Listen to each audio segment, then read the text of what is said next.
Hello, friends. Welcome back to another episode of I'll Call You Right Back podcast with me, your host. My name is Chad Medved. This is my podcast. Thank you for being here this week. We got a special week. It is the Christmas episode of the 2025 season. If you're a fan of the podcast, you might know that in the past, during certain holidays, Halloween, Christmas, I try to find guests that align with the holiday season that we are in. And the last few years, I've had opportunities to sit down with people who are passionate about Christmas in general. Previously, I've talked to a couple different Santas around the city about, how people get into Santa, how people, fall into that role, which were incredible episodes. Those are in the past here, but I've been fortunate enough to come across a Pittsburgher who is very multifaceted and multi-talented and passionate about the Christmas season. Reed Connolly is a fantastic musician who is based here in Pittsburgh, PA. He is a traveling musician full-time. Currently, he is in the Zach Bryan camp. He is the man that is playing the strings, playing the steel guitar, playing the banjo, and he is the one passing out and being revived on stage every time. I'm sure you might have seen TikToks if that is part of your algorithm, but Reed is also an I'll Call You Right Back alum. He was on the podcast a couple years ago to talk about his journey into music and how he, found his way into the Zach Bryan camp, who is obviously one of the biggest country stars working in the industry today. But that was a fascinating episode in itself. But Reed reached out to me and asked me if I would be interested in doing a Christmas episode with him. And I was like, brother, I've been waiting for this moment my entire life. So what's fascinating about Reed is that he is an incredible musician, first of all. He is just an absolutely stellar musician who is just talented beyond measure, but also he is a man who is deeply passionate about Christmas music, and he wanted to come on the podcast to kind of have an episode with me where he did some prep work, some research, and he brought it to the table, and we dig into it for a wonderful Christmas episode. Mainly, this episode revolves around Christmas music. Like I said, Reed is a musician, and he is a man who has a wonderful Christmas music collection that is not just your, rocking around the Christmas trees and silver bells. Obviously, those are in there as well, but the stack of records that Reed brought over that we go through in the episode is fantastic. I've probably only heard of maybe 3 of the records out of the 20 that he brought, and we kind of talk about those. We also talk about memories that we both have of Christmas as a child, what it meant to us, where our love for Christmas came from, because listen, I'm a Christmas guy. I play Santa for my nieces and nephews and all the cousins. I played Santa, from a very young age. I was 13 years old whenever I first played Santa Claus. That was for Festival of Trees in McKeesport, if you're familiar with what that is. Basically, what that is a donation-based community, program that's been going on forever. And all these different businesses from around the area donate a Christmas tree that's decorated, and you go in there and you donate some non-perishable goods and a little cash donation, and you get to walk through this beautiful setup to kind of get you into the holiday spirit. But long story short, the Santa canceled a long time ago whenever I was volunteering there with Boy Scouts. I guess I was portly enough to pass off as a Santa Claus, and they asked me to put on the suit and be the big man. And it's kind of been ingrained into my life ever since. And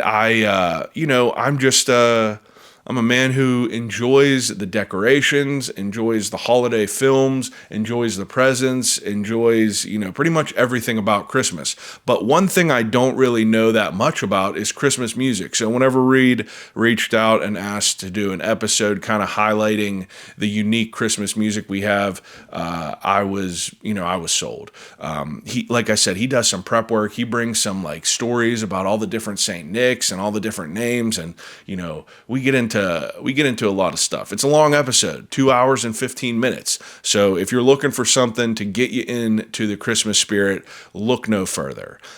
Very excited for the new year. Very excited for everything that's down there in the future. One more thing to touch on before I go. Yinz Should Read This Book Club. It is meeting tonight. We're meeting at Woolly Bear Books. If you're not familiar with that, I am a man who likes to read, and I started a book club in the city of Pittsburgh. It's currently meeting tonight at Woolly Bear Books. You could find more information at Yinz Should Read This on Instagram if you would like to partake. We would love to have you.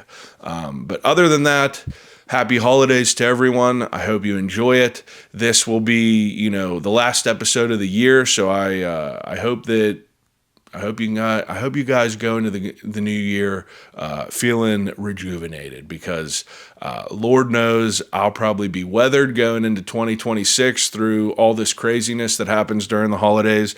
But I'm looking forward to it. Very thankful for every one of you that listen to the podcast and enjoy what I do. So without further ado, episode 315 of I'll Call You Right Back podcast, a Christmas conversation with Reed Connolly. I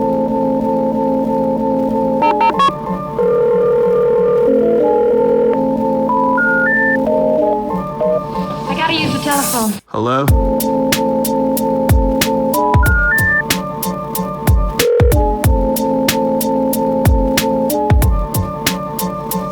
Telephone. I'll call you right back. I'll call you right back. Telephone. I'll Call You Right Back podcast. How's the volume on that? Hello. Yeah, that's good. Good? Because you'll hear, if you're like moving away like this, you could hear it like fade out. Mm-hmm. But yeah, we're good now. I like that you brought this stack. I'm such like a big fan of Christmas, but like I don't know a lot of like the lore. Like I just know the nostalgic vein of it all, that like I have my personal experience and my personal ties. So like, whenever you pulled up in the driveway, you said you're a fan of the type of podcasts where someone presents a lot of data to the other person and it's them reacting. Yeah. And like I've had that opportunity with Odd Pittsburgh numerous times, and those are my favorite because I'm like just in awe the whole time. I like being a teacher. Yeah. So I like consuming information and then like figuring out how I want to tell it and convey it. Yeah. And so for something like this that I'm like passionate about, Christmas music, this was like an opportunity for me to think about everything I've learned over the years and create a story that I want to tell. Yeah. I mean, when does your first memory of like being, in that Christmas spirit? Like how early was it? Oh man. I don't remember a time before. Yeah. Like were your parents real into it? Like heavy into Christmas? Yeah, but not in a religious way. Yeah. Like, just in like a cultural way. Yeah. It's Yeah. Like my mom sewed our stockings by hand. Incredible. Like, and that's like she made one for my wife when she joined the family. Like, so like that was like an important part of the tradition for her. Yeah. And like that was just like, that's kind of similar in mine, where it's just like, I don't remember a time before. It wasn't like driven by religion. It was more, like you said, cultural. Yeah. And I think that's what's so interesting about Christmas music that we're going to get into, is that like it starts as this super religious thing, but it really veers off. Yeah. And actually like it gets bigger when it goes secular. I think you kind of have to have both sides of it. Yeah. To appreciate what Christmas is today. Yeah. I mean, because realistically, the root of it is religion based. So it's like, kind of, it's interesting to think about that because, often than not, there's people that just like that's not really like a factor in their celebrations. And everyone's coming at it from a little bit of a different angle. Yeah. I mean, my best friend, he's Jewish, And he loves Christmas Day because he will order Chinese food and go watch a movie and there's no one around. Yeah. And he just loves, he loves having like that special day to himself. Yeah. I mean, like, I guess that's interesting to think about as well. Like, I interviewed a rabbi a long time ago, probably like 6 years ago now, but I remember talking about that as well. And he said something of the same lane. He was like, it's just a day that kind of get out that everyone else is busy. Right. And, we just get free reign of it. You get to make it your own day. Yeah. Because like we've all agreed that everything shuts down on Christmas Day. Yeah. And that, I think there's something really powerful about that. Yeah. Like, even if you don't believe in the religious side of it, I think there's something powerful that we've all decided, like, the world shuts down for a day. Yeah. For these reasons. Yeah. Yeah, absolutely. I agree completely. So how do you think you want to tackle this? I feel like that this is a loaded gun as far as, which way we could go with a conversation about Christmas and Christmas music. So, I know that you did some prep. So how would you want to, lead this? So I thought we should start by talking about the history of Santa Claus. Because have you ever thought about why Santa has multiple nicknames? Different interpretations. Like, why is he also called Saint Nick? Why is he also called Kris Kringle? Like, yeah, I mean, like, it never really, that's something that never really I thought about until I started researching it. Yeah, like recently? You're talking about just like recently researching it? No, like well, I was a religious studies major, so yeah, good point. I'm always interested in like the evolution of culture through religion. Yeah, and that's kind of what I'm getting at, is that all of these different characters, they start as different characters, but then they coalesce into what we call Santa Claus. What's the first one? So we got to go all the way back to the 4th century. So Christianity has now become accepted in the Roman Empire by 380 AD. And there's a bishop from Greece named Saint Nicholas. And he's kind of this mythological figure because he did this thing. This might sound familiar to you. He did a thing where he gives gifts to the poor, but he doesn't do it in public. He does it like in secret. So there's a story that there was a father with 3 daughters and he didn't have any money. And back then you had to pay a dowry for a woman to get married. And so without being able to pay the dowry, these women weren't going to be able to get married. So St. Nicholas hears about this, and in the night, he like slips a bag of gold coins through the mail slot. And the dad wakes up and sees these coins. He's like, oh my God, now my one daughter can get married. And he does this 2 more times. And then finally the 3rd time, the dad catches him dropping off the purse. And he's like, thank you. Like, I don't know why you're doing this, but thank you. And so Saint Nick became this, like, he became the patron saint for children. He became the patron saint for sailors. And he became this like mythological figure because of how much he was helping the poor and the needy. That's interesting. There's even a story where he like resurrected children. Like these kids that were they were chopped up. This sounds like a Stephen King story. They were chopped up, brining to be served as meat during a famine. Wow. And he resurrected them.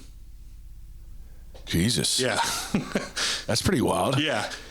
So that all kind of stemmed from just him, like, being good to the less fortunate.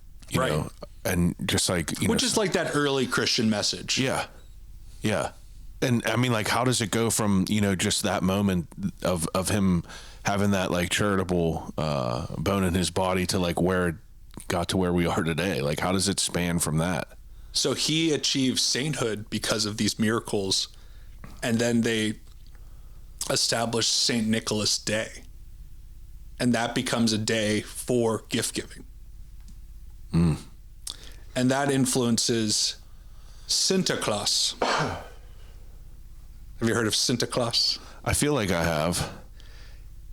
It's like the Dutch version of Santa Claus. So Santa Claus has a big white fluffy beard and he dresses in red, but he looks like a bishop.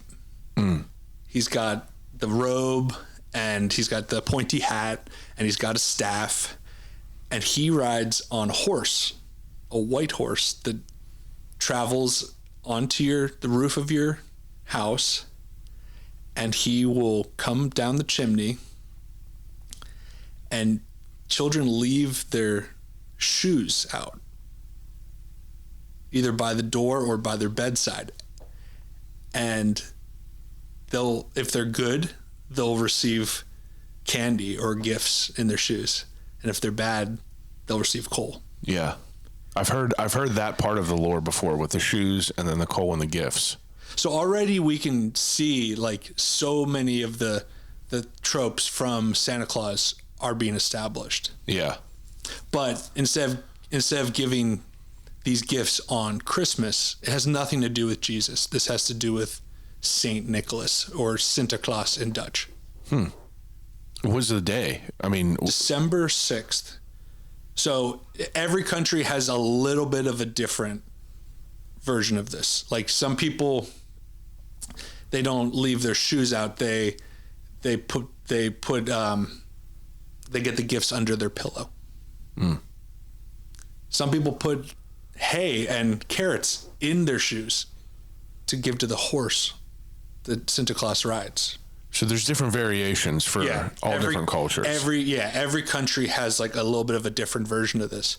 But what's kind of crucial is that the Dutch colonized Manhattan, and it was like the lower tip of Manhattan, like kind of like in Gangs of New York, like it becomes New Amsterdam.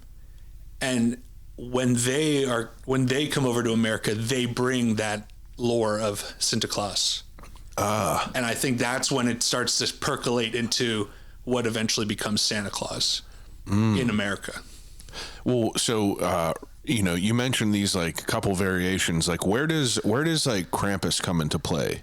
Is that like, you know, this? Do you have any idea if that's like the same time frame, or if it's like, you know, because it's definitely like an offshoot. It's an offshoot, yeah.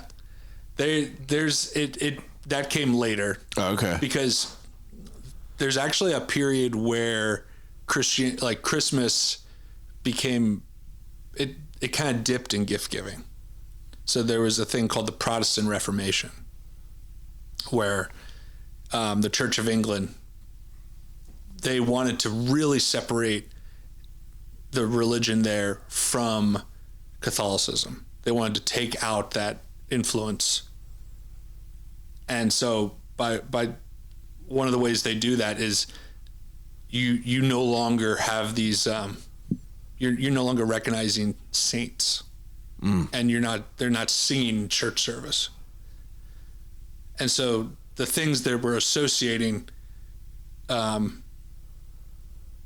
religion with Santa Claus, it changes into what they called where is it? Chris Kindle. That's the say it again. Chris Kindle. Chris Kindle, yeah. So they want to replace this emphasis on Santa Claus with Christ being the gift giver. And what year did you say this was? This is like in the 17th century. Okay. This is in England. Yeah. And so instead of the date being on December 6th, it's now going to be on December 25th. Why is it December 25th? at this point, the church has agreed that that's Christ's birthday. Okay.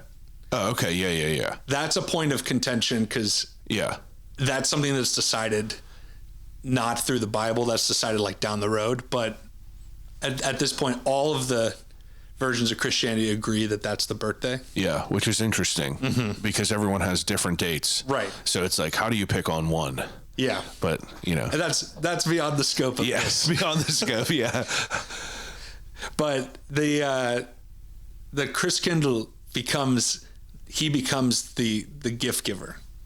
So now the gifts are given in service of Jesus. Okay. Now, is there a negative of like a naughty list, kind of a comparison at this point? Because like, I don't know, I feel like Krampus is, brought into this because I feel like there's always like a negative version of it all. You know what I mean? Mm-hmm. Like, is there one at this point that they talk about in your research? So let me answer that by taking us into the 19th century. Okay. So Victorian era England, that's when Christmas starts to rebound and be more about gift giving, merriment, cheer. Yeah. That's where like our modern idea of Christmas as a cultural event starts. Yeah. So Santa Claus now in America becomes Santa Claus. And there's a poem I was going to read to you. I would love it. Come up on that mic a little bit. It's from 1821, and it's called Old Santa Claus with Much Delight. Have you ever heard of this? No. This predates even the night before Christmas. When did you find this? Today? No, I've found this like years ago. Yeah, it's crazy because I forget that, you're obviously like an incredible musician, but I forgot that you like went to school for religious studies, like a whole different part of your life. And for people that are listening, Reed has been a guest on the podcast a couple years ago. You could find the link in the bio. But yeah, okay. I would love to hear you read me a poem. So this poem doesn't have an author attributed to it. It's anonymous, and it was published with illustrations to go along with it. And I'll show you some of the photos. And you said 1821? 1821, okay. Yeah. And it's published in New York. So it's called Old Santa Claus, and Santa Claus is spelled SanteClaus, one word. Oh, okay. Santa Claus.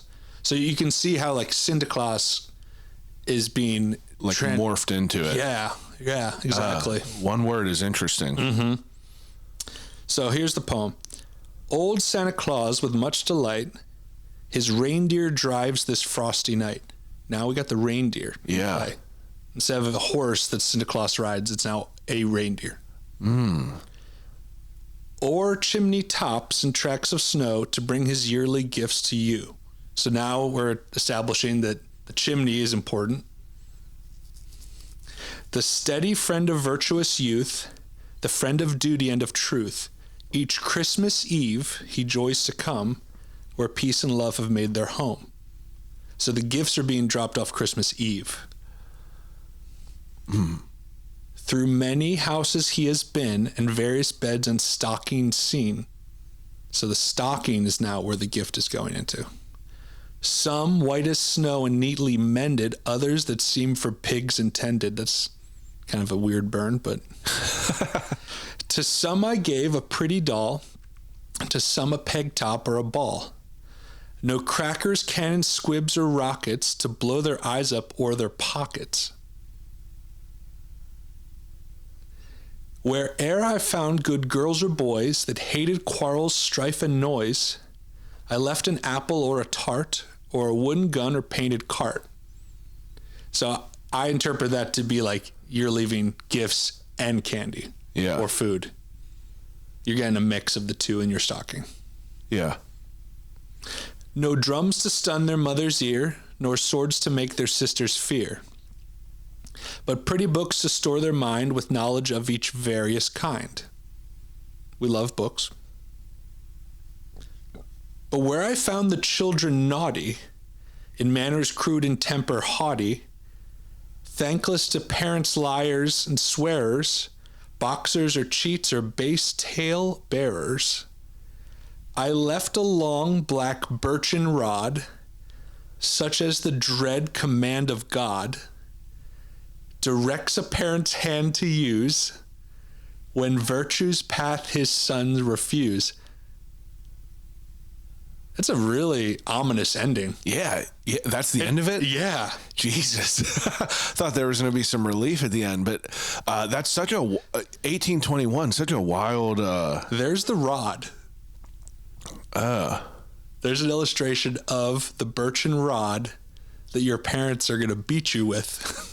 Yeah, I mean, it's so weird because like you're saying, 1821 had already established, the reindeer, which is interesting because it went from a horse. Like, what makes those changes? Right. What makes the idea of a chimney? It's interesting to hear that those are all like part of it back then. And it's weird because Krampus and the Belschnickel, the part of that lore is like naughty kids get beat with sticks. If people seen The Office, Dwight dresses up as the Belschnickel and beats people with that stick, and it's like similar to that. So it's like all these different. So that part hasn't been taken out yet. Yeah, that's still like baked in. Yeah, that's wild. Like if you're good, you're going to get a present. You're going to get candy or food. But if you're bad, you're going to get beaten. Yeah, you're getting a licking. Yeah. Huh. That's pretty cool that it comes with an illustration. Yeah. 1821. And it's not credited to anyone? It's not credited. The author's not credited. The illustrator is named William B. Gilley. And this is from New York. Mm-hmm. Interesting. Yeah. It's interesting to think about like why the reindeer come into play. Like, that's such like an odd random thing, I feel. Because, you would think like it, I don't know. Do they talk about reindeer in the Bible? You talk about horses, obviously. So it's like I can understand how that kind of gets, how that would get brought over. See, you got the sleigh. Yeah. You got the red jacket. You got the white beard, but there's only one reindeer. Yeah, that's interesting. Yeah, it's like how does that choice come into play where all these like all the extras of the story get interweaved in? Yeah. That's pretty wild. So, early 1800s, this is going on. How does it proceed after that? So it's only 2 years later that the Night Before Christmas poem gets released. And who was the author of that? There is debate about who wrote that. There's a couple people that have claimed authorship of it. But I think what's interesting is that introduces 8 reindeer. 2 years later this happened. A reindeer, and he's carrying a sack of toys and landing his sleigh on the roof and then filling the stockings by the fireplace. Yeah, it's kind of wild to think about it. Now that you kind of put it on a timeline, right? Why that changes and how quickly it changes. So you can see now that Saint Nicholas, Santa Claus, Christkindl, they're all of those different attributes are coming together to form Santa Claus. Yeah. And then the poem, neither of those poems mention that he is fat, but that in illustrations that gets kind of created as you go through the 19th century. Yeah. That's pretty interesting. This is also the time when Christmas carols get more secular. So in the past, Christmas carols are like angels we have heard on high. Yeah. Away in a manger, Silent Night, Little Town of Bethlehem. The bangers. But they're all based around the nativity scene. They're all based around the birth of Jesus. But the secular ones, like 12 Days of Christmas, We Wish You a Merry Christmas, Up on the Housetop, Jolly Old St. Nicholas, Deck the Halls, those don't have anything to do with Jesus, but they're about the Christmas celebration. So now there are people that are celebrating Christmas that don't it doesn't necessarily connect with religion. That's pretty interesting to think about too. And there's even songs that have been like pulled into the Christmas canon that weren't Christmas songs. Like, do you know Green Sleeves? I don't think I've ever heard that. You have heard it. I probably have. Here, I'll play a little bit of it. Incredible.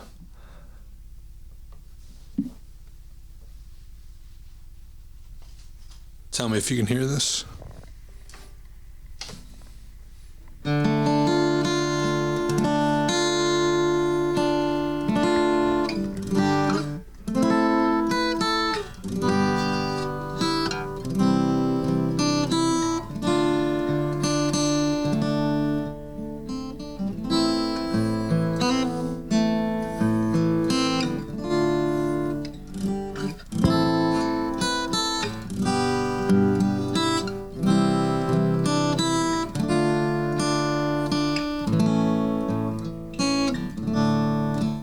You recognize it? Yeah, it's one of them ones that like you always hear, but like you Right. just never know what the title is.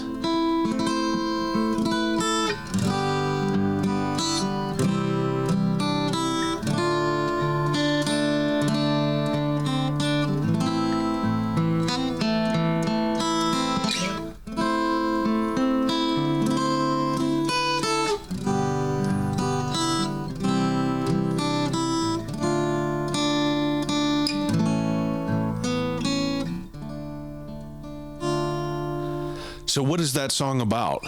So it's originally about like the winter solstice, but then they changed the lyrics to "What child is this?" to be about the birth of Jesus. Ah. So the melody's the same. They just rewrote different lyrics. How do you think that stuff like that happens? Like, why do you think that happens?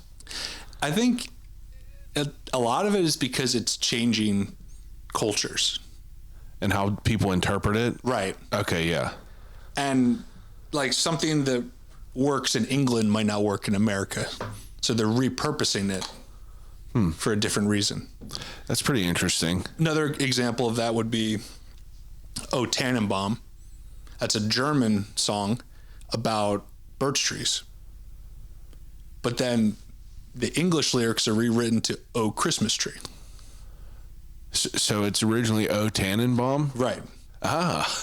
And it's not like the German lyrics don't have anything to do with Christmas, but it is like it's a winter related because it's Yeah. about birch. Never knew that. It's pretty interesting. Good King Wenceslas, do you know that one? I don't think so. Yeah, that's a really old one. That's like that predates the 19th century. So did you know all these? Like, were all of these part of your childhood? Yeah. My dad had like a very extensive Christmas CD collection. Yeah, you sent me that picture. I Yeah. mean, how many CDs were there? Maybe like those were all Christmas. Mm-hmm. Yeah, like a pile. He had over 100, like probably like 120. 120. Yeah. So it's just like Christmas music all the time. Well, only Yeah, I mean, well, that's what I mean for Christmas though. I know, and I think that was so fascinating to me that everybody just switches gears for the last month of the year. Absolutely. And we just rock Christmas music. You should have seen this in here. Yeah, I literally just did all this decorating yesterday. This Yeah. was a Halloween. It looked like a Halloween bomb went off. So wait, let me ask you. Like, where does your dad's love for it come into play? Like, was it his parents that got him into it? Well, my dad almost became a monk. He was going to join the Brotherhood before he met my mom. So he grew up in Catholicism. And so he grew up in a pretty religious household. But then at the last minute, he's like, you know what? I'm not going to do this. I'm going to go to college. And then he met my mom there. Yeah. So I think he has that inspiration. But I also think he had like a very interesting curiosity for exploring music. So his CD collection isn't like full of like the normal, like Frank Sinatra, Dean Martin. Like it's not full of like the normal Christmas canon. He loved like Cajun Christmas music. He loved like Appalachian Christmas music. Wow. Yeah. he had a Mark Mothersbaugh, like from Devo. He had like his Christmas CD. Like, From Devo. Yeah. Wow. So he had like, not just the run of the mill. Like he was like getting in the weeds. He wanted like the weirder the better. Yeah. That's interesting. Yeah. Different different countries and stuff like that. Like all different stuff. He loved Gregorian chant. Wow. He had some classical, like Handel's Messiah, like he would play that on Christmas Day. He just loved, I think it was like an avenue to explore different styles, different genres, different types of music. Yeah. One time we went to Colonial Williamsburg, because back when I lived outside of Philly, it's not that far to Virginia from there, and Colonial Williamsburg, there was a Christmas concert, and this guy was playing glass. He was playing like water glasses. Oh shit.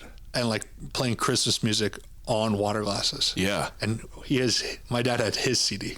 Wow. His CD. Yeah. That's sick. So I mean, like that's cool that was like part of like like your foundation. Hearing all that different stuff. Now, as far as like decorating and things like that, was it more traditional? Like of that, or did he carry in that like other cultures like into the decoration? Oh, that's a good question. I think it was. I think it still was a little more on the traditional side, but we had we on our Christmas tree we had a variety of different ornaments. Yeah. That we got from all over the place. Yeah. But I think that the Christmas music is where he really got to like let his hair down. Yeah. Explore. Yeah, that's cool. And he never really got into like researching Christmas music. It was more like the thrill of like finding it in the store. Yeah. Like, do you like where did you guys used to go to like find these different things? Just like random like record shops and everything? Yeah, I mean, travel was based around finding a good record store and looking at the Christmas selection, because like that's always like so looked over in the record store. Like that's not picked through. Usually people just have their couple Christmas albums that they want to rock, and that's it. So these other albums, they were what interested him. Yeah. There was definitely a store back east where that was his main spot. It was called the Mad Platter in Westchester, Pennsylvania. I think you brought that up whenever we talked about it. Yeah. I mean, that's where I also like did a ton of discovery for myself. Yeah, that's awesome. Because when I started collecting records, this was like in the early 2000s, so records had not caught on again yet, and they just let me go through their back shelves, like stuff that wasn't even out for sale. They just like let me look through it and like pull out whatever was interesting to me, and they would price it on the spot. That's awesome. Yeah, that's cool. You have one of them like relationships where people were like, yeah, come on in. Oh, it was so encouraging, so inviting. And for someone like my dad, like he would go in there and be like, hey, Deb, what's new that you think I would like? Like he completely trusted their taste to help influence like buying something new. Yeah. And he like made it, he was part of that place, so they like had his tastes like in their mind. Yeah. Yeah, that's awesome. Super cool. It's not there anymore, unfortunately. I know. I think actually some of the records I brought to show you, I did buy there when they were closing. Hell yeah. Yeah. So I mean, you stopped at the early, 19th century. We were talking about it, and then it kind of morphs into like, more of the, I would to shorten it up, the Coca-Cola-esque Santa Claus, where he's, fat and jolly, right? The reindeer, the whole thing. When does like the garb kind of change into like what it is traditionally now? Well, so I think what's traditional Christmas does start in the 19th century, but those songs are like more like carols. Yeah. They're like just meant to be sung as as friends. They're more like they're less professional. So 20th century is where you get like what are like the Christmas standards that are played on the radio in every commercial, in every movie. I thought it would be fun to go through. I pulled up a Billboard chart from last year on December 30th, and I wanted to go through the top 10 with you. I would love that. Because, like, you know, the Billboard chart, the Hot 100, is supposed to be charting what are the most important songs right now. What's getting the most traction on radio, streaming, purchasing. And that could be any song. Any song. Yeah, okay, yeah. But, you know, you pull up the chart on any given week, and it's music released this year. Yeah. It's like, it's very rarely something that's older than a year. Yeah, but it has to be something weird, like a unique thing, like Stranger Things, Running Up the Hill, like where like that, like stuff like that recharts. Right. But yeah, like you're saying, and that definitely happens. Yeah. Like there are cultural phenomenons that pull something back in, like a TikTok. It's if a crazy. song blows up on TikTok, it could easily jump onto the Hot 100 again. Yeah. Wow, I love that. So this is December 30th of last. Yeah. So this is the chart from December 30th of 2024. So number one is All I Want for Christmas Is You, Mariah Carey. Is that always? It's now become the number one. Yeah.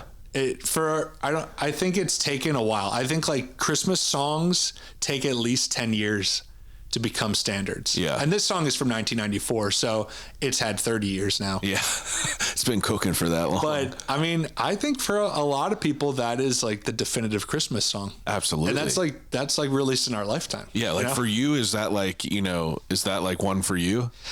Yeah, definitely. Yeah. I mean, like I immediately played it. It's like I hear it, you hear it ultimately, the entire November and December if you walk into like a Target or anything like that. So I feel like that's like one of the standards. And I think we'll talk about that as we go through the list, because the list leans so old. That's what's so fascinating to me. Yeah, but like how many new Christmas songs are like, what newer artist has released songs where you're like, damn, that's a dope Christmas song? I can't really think of I them. think this list will show that. Okay. Yeah. So number one is Mariah Carey. Number two, Rockin' Around the Christmas Tree. Love it. Brenda Lee. Probably my favorite. Yeah. Yeah. I mean, a lot of my stuff, like it hinges from like Home Alone. It hinges from like, that type of vibe. And, I wasn't discovering music, through that. I was presented music, and that's where it caught my eye. Like I wasn't like a bin diver on records. Like my dad had a record player, but like, my extent of like music exploration was like we would go to a flea market, we would buy random like, Stevie Ray Vaughan and like more like old rock and roll. Like I wasn't, like you were saying, Christmas tree gets overlooked. I was a person that was overlooking them. So like me knowing about Rockin' Around the Christmas Tree is all because of Home Alone, and like these songs are all like what were presented to me and what I know them from. I mean, that's a really good point. Movies are bringing a lot of these Christmas songs into the culture. Yeah. Like we'll even talk about some songs that are in the culture because of movies. Yeah. Like they were written for the movie. Yeah. I just love that Brenda Lee she's like 80 years old. Yeah. She's still alive. Yeah. I saw an interview of her last year, and they were talking about her music. And she was like, yeah, I mean, it's crazy. She's fighting with Mariah Carey for the number one spot on the Hot 100. Yeah. That's cool. She's in her 80s? Yeah, that's crazy. I mean, that song was recorded in 1958. Yeah, I mean, so was that always like a popular song, or did that just like have a resurgence later? I think it's always been popular. Yeah. Because she was like a contemporary of Elvis, I guess that's a good point. Yeah, she was like a rock and roll star in the 50s and 60s. Okay. And because of how it's used in commercials and on movies, it's just continued to have a staying power. Yeah. That's a good point. Okay. And it compared to some of the songs we've been talking about, it's just about Christmas. It doesn't have anything to do with Jesus. It's just like having fun at your house on Christmas. It's like super relatable. Love it. Yeah. Number 3 is Last Christmas. Okay. Wham. Yeah. I feel like that makes sense. Yeah. Especially, I think I'm surprised it's that high in America. Like, I could see in Europe it being like number one. Yeah. Yeah, it's weird that you mentioned, like, you know, social media having like an effect now, because like, you know, people are making reels and just dropping content every day, and they're just looking for Christmas songs and playing them, and then like one catches fire. It's interesting to think that that's a factor nowadays. And that gets just as much weight as a radio play. Like, does it? Yeah. If something catches on TikTok or I guess so on Instagram. Yeah, I guess so. That people that are making their entire counts careers. as a play. Yeah. Yeah, that's pretty interesting to think about. Okay, so Wham, which is, I feel like that's fitting. And that's from the 80s. That's 84. Yeah. So, I mean, not one of my favorites. It predates us. Yeah. By a couple years. But number 4, Jingle Bell Rock. I could see that. I was waiting for you to say NSYNC's Christmas. Yeah, I was waiting for that to pop in there. I'm glad you said that, because that's like one of my sister's favorite. Merry Christmas and Happy Holidays. Oh yeah. That's one of my sister's favorite. And when I told her I was doing this podcast with you, she's like, "Are you gonna mention NSYNC?" Yeah, I love it. I mean, like, it's also interesting to think about these lists and like who are like, you know, like where does it get the data from? Like what, like, you know what I mean? Like, younger people are listening to obviously younger songs. Right. So that's what I love about using the Hot 100. Yeah. Like, that's just one chart. I mean, we could have used Spotify. We could have used any metric, but like the Hot 100, it's using the same data every week. That's interesting. So it's not like boomers just decided to start using YouTube in December. Fair. Like, everyone's using their same methods for listening to music, and now all of these old songs are charting so high. I love it, and it's cool. Jingle Bell Rock. Yeah, that's a good one. I love that one. So, interesting thing about Jingle Bell Rock is Bobby Helms, the artist, he was a country artist, but most of his country songs did not chart nearly as well as this. So this Jingle Bell Rock song was recorded in Nashville with like the A-Team, the Nashville recording team, but it's a rock song. Huh. So back then they were trying to do like, let's try to get you in the country market. Let's try to get you in the rock market. What year was this? 57. Oh, okay. That's pretty interesting. So he wasn't just like doing a lot of Christmas music. Right. This was like an offshoot. Yeah. And it was like one of his more popular songs. And he's like, it's his most popular song. Yeah, by far. By far. Yeah. Number 5 is Santa Tell Me by Ariana Grande. I don't think I've ever heard it. Okay, that's the newest one on this list. Yeah. Yeah, I mean, like... It's 2014. So like did you know about it? Yeah. Yeah, I don't know. I feel like I don't know of a lot of... and to be fair, I also don't go out looking for... you know, newer Christmas music. I'm often going back to the old stuff. I think the newest Christmas music that I kind of dive into is like a little bit more on the emo side. Like Fall Out Boy has a You'll Shoot Your Eye Out Christmas song. Okay. You know, there's a couple of other it's escaping me, but they have a whole Christmas album, but it's like a kind of like, you know, the emo type of music. But okay. I don't know if like I'm also not like, you know, I don't know where I would have heard Ariana Grande's Christmas song. So this might be a tangent, but yeah. I think you're talking about Christmas as novelty. Yeah. So that's interesting to me too, because like some of the music I've created I would consider that. Like it's humorous music because it's talking about Christmas. Yeah. Like it's almost like you're in on like, oh, this is a Christmas song. Yeah. Yeah, that makes sense. So Ariana Grande is the newest one on there, and that was from 2014? Yeah. Okay. Yeah, so this song, I think, is the newest standard in the Christmas canon. And you think that'll be one that's, like, staying here? Well, I mean, Ariana Grande is bigger than ever right now. I guess so, Wicked, yeah. And this is already 10 years ago. She's going to be in the Oscar race next year. I mean, like, she's very much at the top of popularity right now. That's a good point. So for her to have this Christmas song that's now been percolating for 10 years, I said it takes 10 years for it at least to become a standard. You did say that. That's true. So we've now reached the point where, well, you don't know it yet, but maybe you'll go listen to it this year. Yeah, I will. Yeah. I will. I'll look them out. We're going to have to make a playlist of all these, like, you should make a playlist of all this, like, unique music that you were talking about that your dad had and put that out there. I actually have cool. I have a Spotify playlist. I got to get that. I can send to you. I need that whenever I put my Christmas lights up. Okay. A couple of days. Yeah, that'll be good. I want to hear like sitars and stuff like that. In there. Oh yeah. Well, oh yeah. Okay. We got that hooked up. So that was 5? That was 5. Okay. Yeah. What's 6?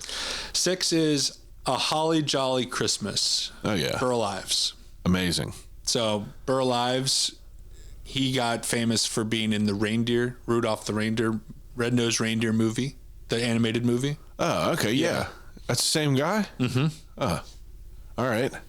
And that led to a successful Christmas album for him because he capitalized off of being in that movie.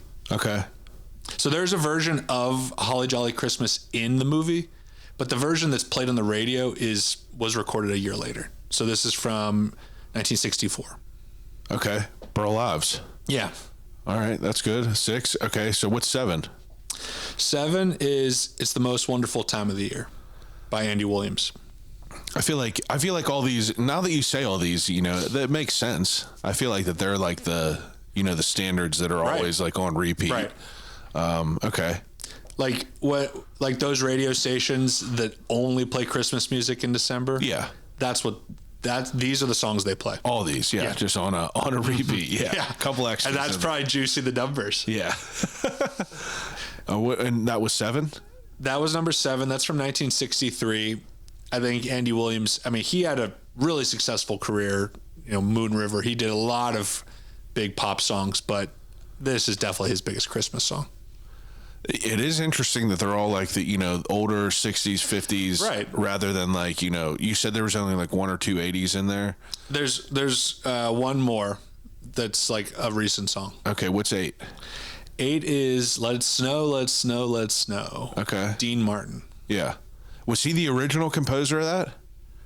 Not composer. Yeah, but like he's the one who is always like, famous for. Everyone's like version. That's the version.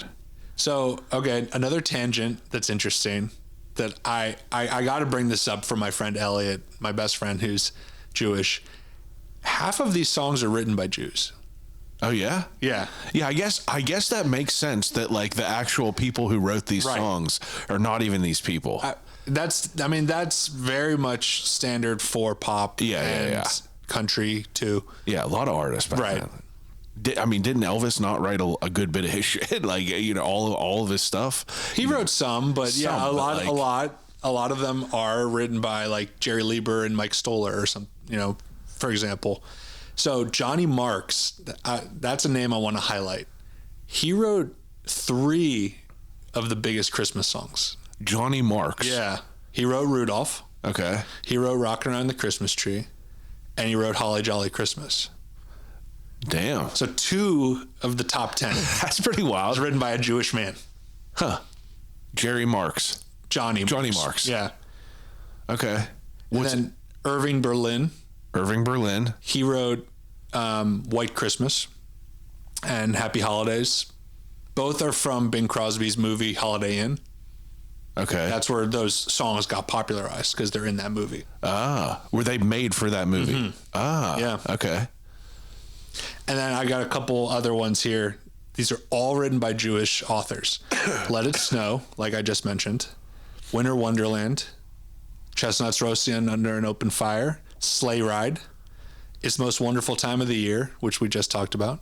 Silver Bells. I'll Be Home for Christmas. Silver Bell was a local guy, right? Yeah. Yeah. What was his name? Do you know? I didn't write it down. Silverton or no, it wasn't it. John's gonna kill me because he's told me 100 times. Hold on. Yeah, look it up. Santa Baby, that's another one. And then the Baby It's Cold Outside. Jay Livingston. Okay. Yeah, Jay Livingston. Okay. Yeah, it's interesting if they're all written by Jewish writers, but like, you know, they're just in their bag. They're great writers, so it's like. So right. That's the main thing. Yeah. But also, I think getting back to what I was talking about with my friend and how he has an affinity for Christmas, I think they can all tap into what makes this holiday season special in a secular way. Yeah. Because most of these songs, in fact, all of these songs I'm talking about, they have nothing to do with Jesus. Yeah. That's interesting to think about. Okay. That's interesting. I'm curious to know, you know, the previous years, like 23, 22, you know, I would imagine some of these songs are on there again. So that would have been good. You couldn't have gone back too far though, because they only changed the rules of how stuff charts. So like TikTok wasn't counting for a while. So for the Billboard, they do count all that now. Mm-hmm. Wow. Because that's how people are consuming music. Yeah, I guess so. It's crazy to think that that's such a big factor, but I think selling people's, you know. I mean, you got to imagine there are kids, Gen Z or Gen Alpha, that never will buy a CD. Yeah. They won't even buy a digital download. Yeah.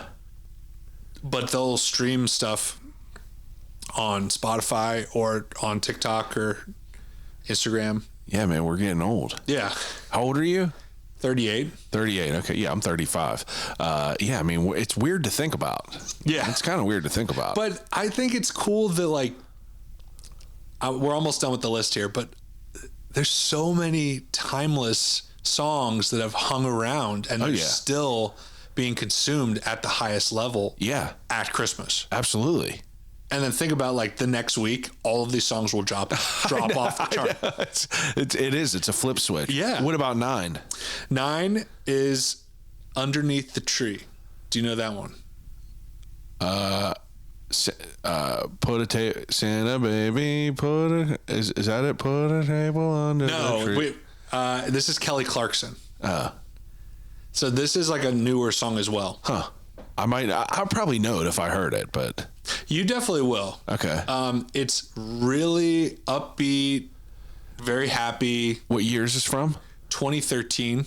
A year before Ariana Grande. Yeah. Okay. And one thing I wanted to mention about this song, it's a great song, but when if I catch like a Hallmark Channel Christmas movie or like a Lifetime Christmas movie, all of the music sounds like this song. Like every song sounds exactly like this song. Yeah. So that to me says that this is like a very influential song. Yeah. Like this is what they're trying to evoke. You captured that. Mm-hmm. Yeah. Okay. I guess it's just like a super poppy, like you can run to, you can walk to it. It's just like it's fitting. Yeah. Yeah, I mean, well, a lot of the movies are basically just like copy and pasted, you know. Yeah. It's the same shit. Okay, what's 10? So 10 is the Christmas song, Chestnuts Roasting Under an Open Fire. Yeah. So those make sense. Nat King Cole. Yeah, those make sense. Like the list makes sense. I would assume that would be like, you know, nothing really seems out of the ordinary. Those are all real popular. That's what I think of whenever I think of Christmas music. Yeah. I just think like, I keep repeating it, but I just think it's so cool that there is this canon that is being celebrated every year. Yeah. In December. And some new songs are entering, but the majority of this list is from like the 50s and 60s. Yeah. And those are the top songs in the country. Yeah. Well, think about like the Christmas movies too. Right. It's like, it's obviously a different, you know, apples and oranges, but like, you know, the classics, like, you know, they still hit the certain way, you know? No, you're right. I mean, I think you just reminded me of a Christmas one. This is a couple of years ago now, but my uncle showed up and he made a big deal about saying, so my family's decided the official Christmas movie is now Elf. Elf. And that was like controversial because it's Christmas Story. Yeah. Do you like A Christmas Story? Yeah. I just like, I'm not one that gets behind that. Well, I look a little bit like Ralphie, especially when I was a kid. I looked like him. It's just like I mean, like I've probably seen Home Alone 1,000,000 times, but like That's your one? It still never gets old for me. But like Christmas Story is just like beat to death for me. You know, like whenever I was real little, like I would watch it 8 times during Christmas, just like that vibe. I was very like, you know, I had the same like tradition where, so, you know, we were talking about the music, but like, you know, whenever we saw each other at Trace the other day, you were mentioning like, you know, talking about our childhood and like, you know, our experience with it. And like, you know, my experience with Christmas was kind of unique because our house was like the house to come to, you know, like my brother or my dad and my dad and mom both have a handful of brothers and sisters. So we had a big family, and every Christmas Eve would be at our house. Okay. So it was like, you know, it was always just like a big thing every year. Right. It's like, it was just our house. It was always decorated to the nines. Right. And, you know, that's why it was always just like, you know, super interesting because like it was always just very like, you know, the same type of vibe, like all those songs that you were playing, like the movies that we were watching. The Christmas Story was always on. Once everyone left, you know, I would put on the Santa Claus with Tim Allen and just like, you know, fall asleep to that. And like, you know, it was just like the same sort of traditions that I had. But like, you know, what were summer years growing up? Like what was like Christmas as like a young kid?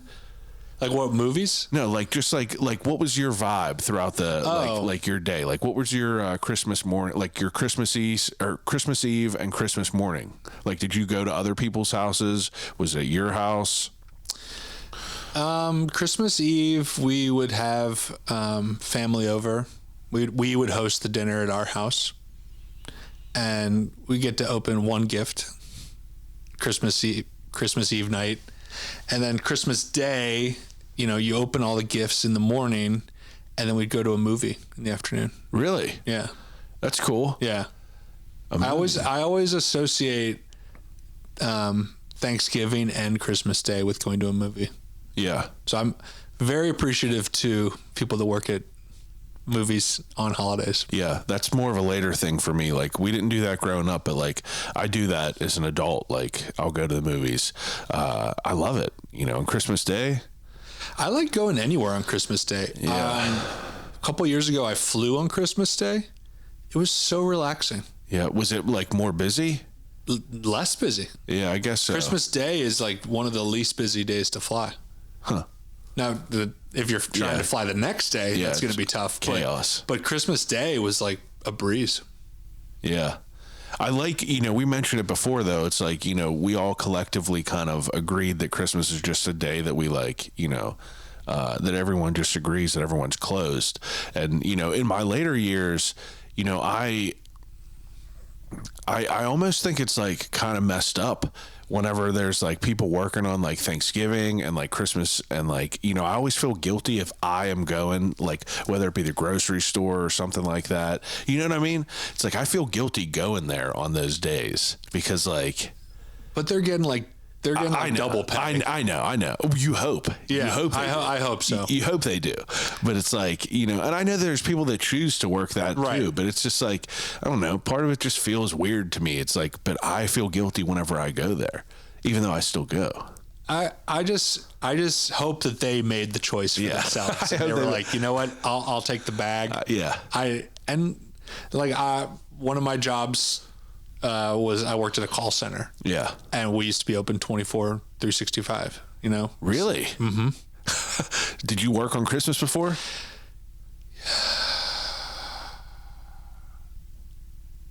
I think I did. Yeah. I think I did one time.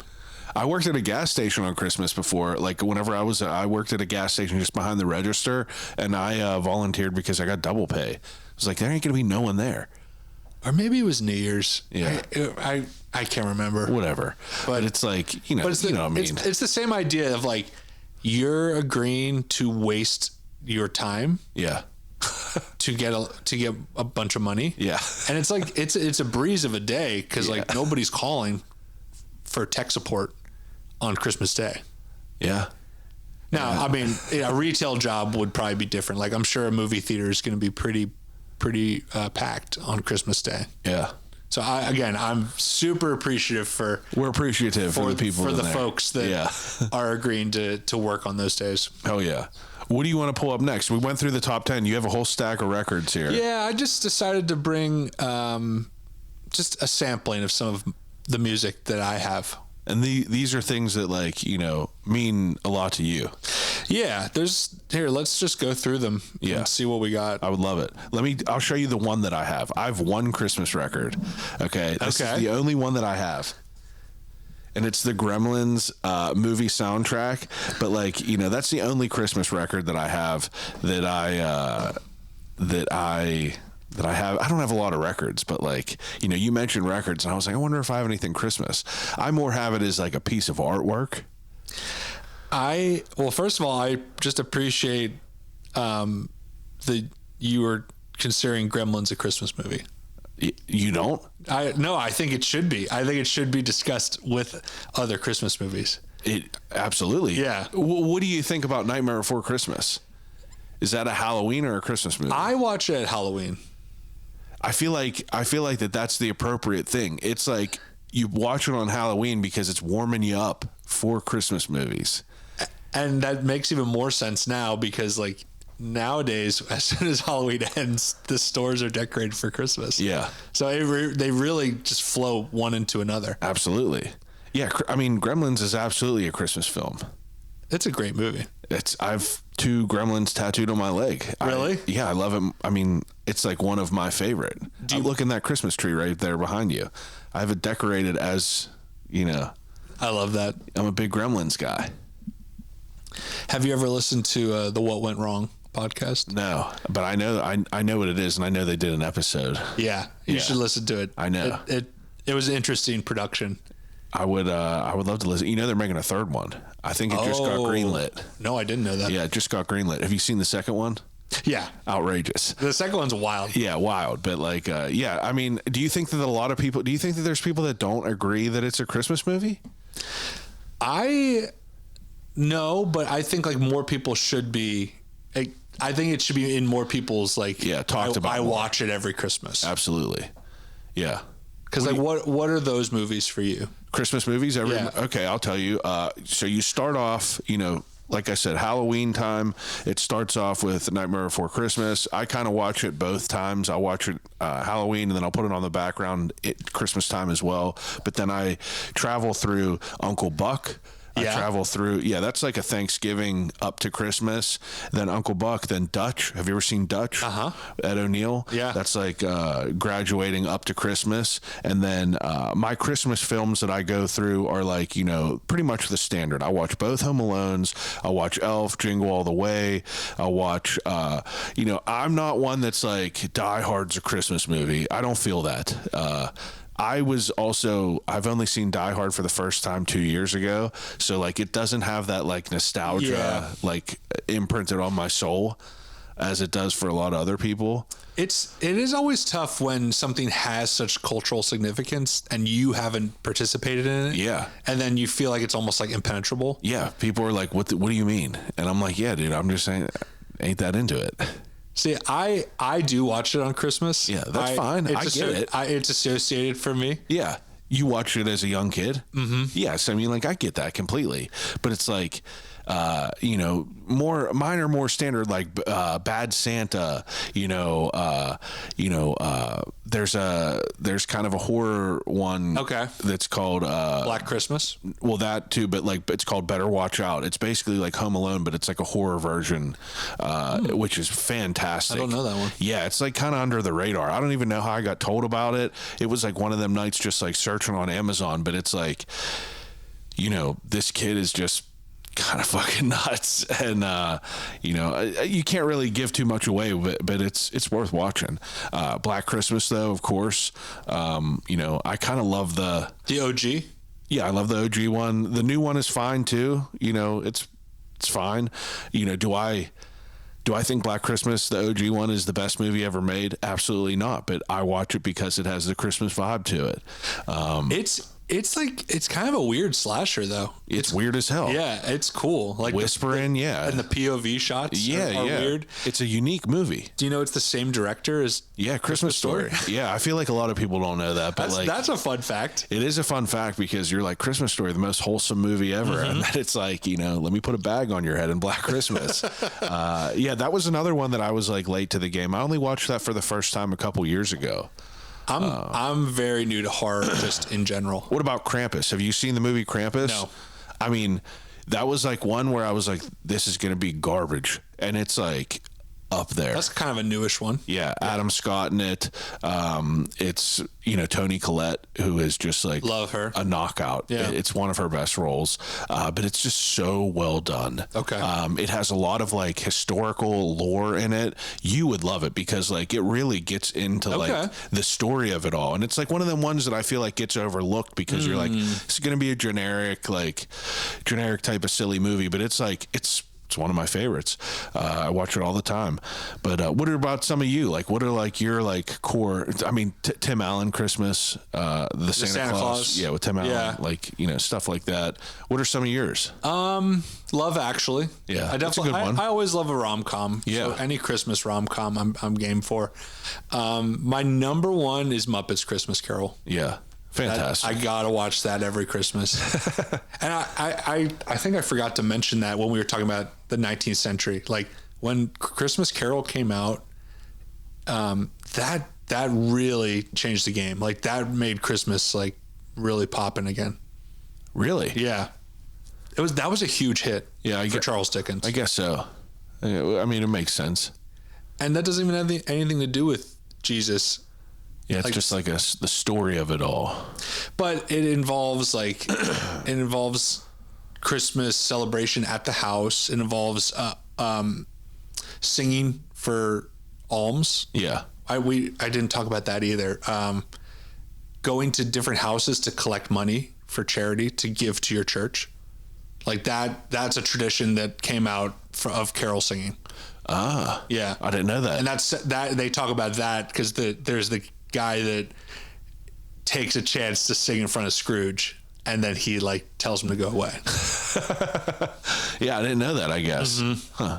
Makes sense now though, like that you unpack it a little bit, right? The lore of everything and like what's part of the culture. It makes sense how it gets put in there. And I really think like all of these elements really aligned at the right time for Christmas to pop off culturally. Yeah. Besides that, like, do you watch Christmas movies all through December? Or are you like a all month type of? Yeah. Okay. Yeah. Yeah. I mean, I think next week we're going to start putting up our decorations. Yeah. My wife was not down with me doing the Christmas stuff already. She's like, it's not even Thanksgiving. And because I was taking down all the pumpkins and everything, I was like, I'm ripping them corn stalks off the front. She was like, you ain't yet. But I'm like, I decorate Halloween like, end of August, Oh, damn, that's early. Yeah, well, it's just like I just want it to be like, if I'm gonna do all the work to put this shit up, what am I to leave it up for 3 weeks and take it down? No, that's true. That's fair. Why not? Why not? Right? Yeah. What now? Let me ask you this. I don't know if this has the same type of effect on you, but like, if you see this right here, it says a Century 3 Christmas. Are you familiar with Century 3 Mall? Like, have you heard about that? I went to it a couple times. You got the privilege of going to Century 3 Mall? I mean, there wasn't much there. I know. So like you're probably like, yeah, that's kind of like it doesn't mean anything. But whenever I was a child, I know there's a certain appeal. It's legendary for it. Yeah. Like back in the 90s, it was like an incredible place. So like, that was like a happy place for you, dude. That was like a pivotal Christmas moment, was like going to the mall throughout like November, because like, the mall now is just like shit. The mall, I don't associate, I don't feel good going to the mall now. It doesn't have like a warm, inviting type of vibe. It's just like kind of just like garbage, buy me bullshit. But back in the day, it was a vibe. Century 3 specifically, like the Christmas decorations were like insane. The train, the Santa Claus, and that was always just like a real big beginning to my Christmas. Was like starting to see that taking a place, because like, the mall, I went to the mall a lot whenever I was young.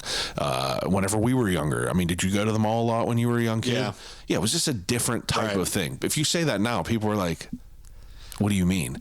But it was just, that was a big moment for me. Like, do you have any like places that were like, whether it been like, the drive-through light things or like, Oh, yeah, I did that. We did that for our dog last year. Yeah, hell yeah. We took her to she passed away earlier this year. I know, that's terrible. We got to take her on one last drive through the lights, and that was so worth it. Yeah, my dogs love it. Yeah. It's really awesome to do that. I feel, I just love the shared nostalgia of something like that. Absolutely. Like everyone is like putting their efforts into creating something that reminds you of childhood. Yeah. So we're all participating in that. Absolutely. There was a thing growing up called Festival of Trees, and it was put on in McKeesport in like the main pavilion in Renzi Park. And I was a Boy Scout, so like we always volunteered there, and like we lit up the luminaria that like went throughout the entire park. But it was such like a cool event because it was like trees that were donated from like all the different organizations, like the volunteer firefighters, like the the soup kitchen or whatever, and people would like all get a tree and they would decorate it their own way. And it was just like there was like little crafts that you could buy. There was like Christmas cookies. Santa was there, and I worked there every year. And one year whenever I was like 13, the Santa just like no showed. So I was a 13-year-old and I played Santa. No. Oh yeah, I have a picture of it, pretty handy because I used it for the December book club. That is a 13-year-old me as Santa, having these little kids sit on my lap, had a hot chocolate spilled on me immediately. But yeah, I played Santa. Dude, whenever you approached me and you were like, we should do a Christmas episode, yeah. I'm telling you, it's been in my soul for a long time. I love that. I could see a fellow Christmas lover. Yeah, I'm a Christmas lover, dude. I love it. Whenever I had the Santas in here, talking to them each year for Christmas, like they all tell my wife whenever my wife is meeting them, it's like, this guy he's jolly in his heart. I'm like, yeah, it's like, I've been working towards it. But like, these are the places that like really like stuck out to me during Christmas that like, always like kind of brought in that vibe. Yeah.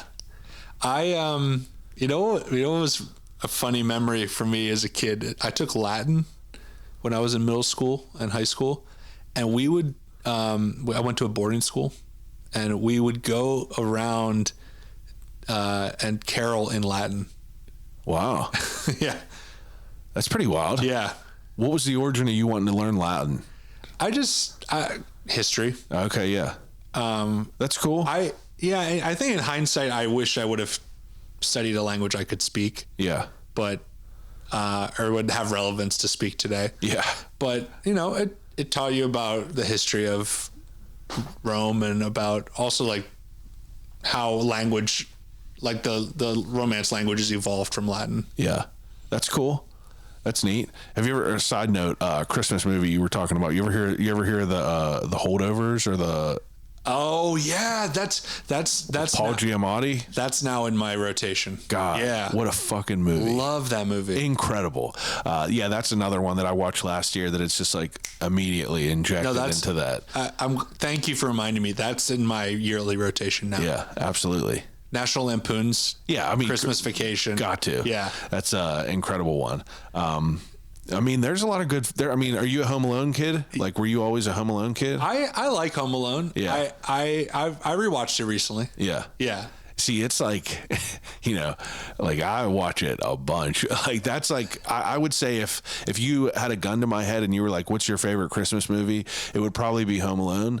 If I had to just choose one. I mean, everyone in that movie is amazing. Joe Pesci. O'Hara, Come on, Joe Pesci, Catherine O'Hara. Yeah, Daniel Stern. And they're both great, dude. Like, I mean, great John Candy cameo. It's incredible. Yeah, there's a lot he shot to that love. in 24 hours, for like nothing. There's a great documentary on Amazon called I Like Me that's about John Candy. Someone just recommended that to me. It's incredible. Okay. I just had tears in my eyes the whole time. Man, John Candy. We didn't get enough of him. Yeah. Tell you that. Incredible guy. Okay, so we got good movies. Soul. We went through some of the great movies. What about did your parents have any movies that were big staples for them that they always watched? I was thinking about that, and I can't think of my parents were very much we would go to Blockbuster and watch movies, but I don't think that either of them were into a Christmas movie. None that I could remember. I mean, I definitely remember watching It's a Wonderful Life. Okay, yeah. With my family. I still never seen it. Really? In my entire life. Yeah, I get people are like, what? What do you mean? Indiana, PA legend. I know. Jimmy Stewart. I got to watch it. There's some movies, I'm a big movie guy, but there's some pivotal movies that I just never seen yet. Godfather, never seen it. What's the appeal of holding on to? I don't know, dude. I got all of them over there, and I don't know why. I just never watch it. I'll choose watching Casino for the 40th time over that. Is it what we were talking about of it feels impenetrable because it's this cultural monolith? It's not that. It's I'm waiting for a perfect moment or some shit, which it will never happen. It's just I feel like there's just going to be a perfect moment where I could do that. I originally wanted to plan Al Pacino passing away. Yeah, something like that. You want something to be I have to watch it now. Yeah, you know what I mean? Whenever I'm trying to actively cross off these lists. I watched Apocalypse Now and Platoon last year for the first time, and it's just these are just things that I feel I have to watch, but I'll get there with The Godfather. I'll get there. I definitely was list oriented when I was a kid, finding the top 100 movies and just trying to tick them off. Yeah. I think the older you get, I think that doesn't matter. It doesn't. It's just you got to follow your taste. Yeah. You've come this far. I know. You're already a great guy. Yeah. I mean, I just got to dive into it. That's what I need to do, because I'll watch the same shit over and over and over again. And what's the problem with that? Nothing. It's comfort. Just watch Son-in-Law for Thanksgiving for the 7,000th time. You ever see Son-in-Law with Pauly Shore? No. Oh God, that's prime cinema. I'm waiting for the perfect moment. Yeah, you got to wait for that. You got to watch it on Thanksgiving. That's a good Thanksgiving movie. All right, so let's rip into some of these records you got here. Okay, so I just brought a couple from my collection. Yeah. So this one is from Life magazine. It's called The Life Treasury of Christmas Music. So I thought this would just be a good demonstration of religious Christmas music. So this is it's all organ music. This is something you would put on the background at your grandma's Christmas house. Yeah.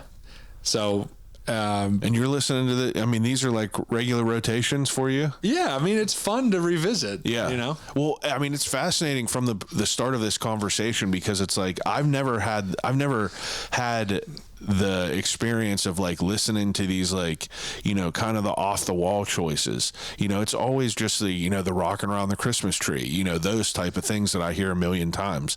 I've never really delved into anything extra like this. I like things that give you a sense memory. They create the mood for you. Yeah. They don't have to be the thing. Yeah. But organ music that's Christmas carols. Yeah, that's a vibe. That gives me a vibe. Yeah. That gives me a vibe. So here's a compilation of some of the crooners we were talking about. This is called Christmas America.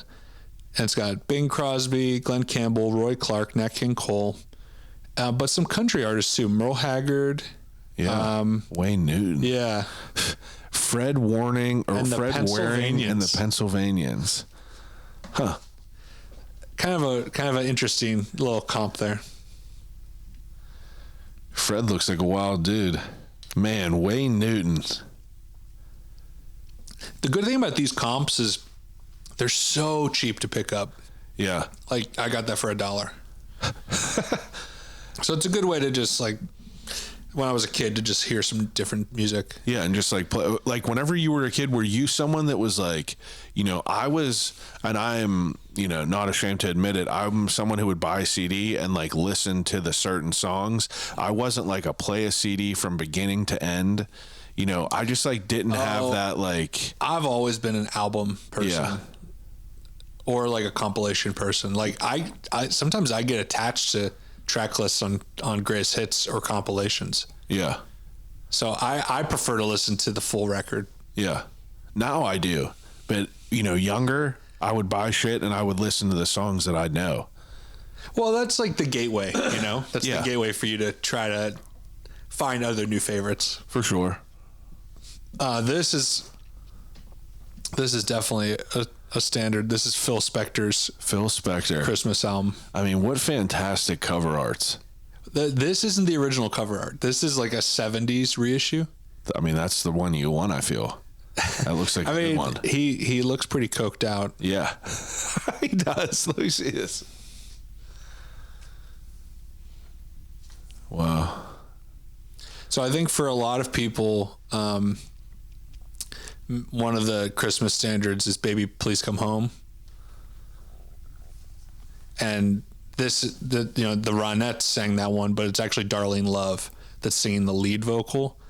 And were you like a David Letterman fan? I mean, Or is that a little bit old? a little bit older for me. For you, okay. Yeah. He had her on every Christmas to sing that song. Huh. That was like one of his things, even from the 80s. This is a great album. I'm gonna take pictures and I'm gonna go through them now. I mean, classic right there. A lot of people hate the Alvin and the Chipmunks Christmas music. Do they? Yeah. Gets hatred? I would say so. I feel like I love it. I've always loved it. So it's like this is like novelty music. Yeah. I would say. Yeah, absolutely. They're speeding up the tape to make the voices sound high pitched like they're chipmunks. Do you know who the regular people are that sing this? No, I don't. Yeah, that's interesting. Now that I'm looking at it, I'm like, who are the people that are actually singing these? They're not credited. Yeah, that's wild to think about.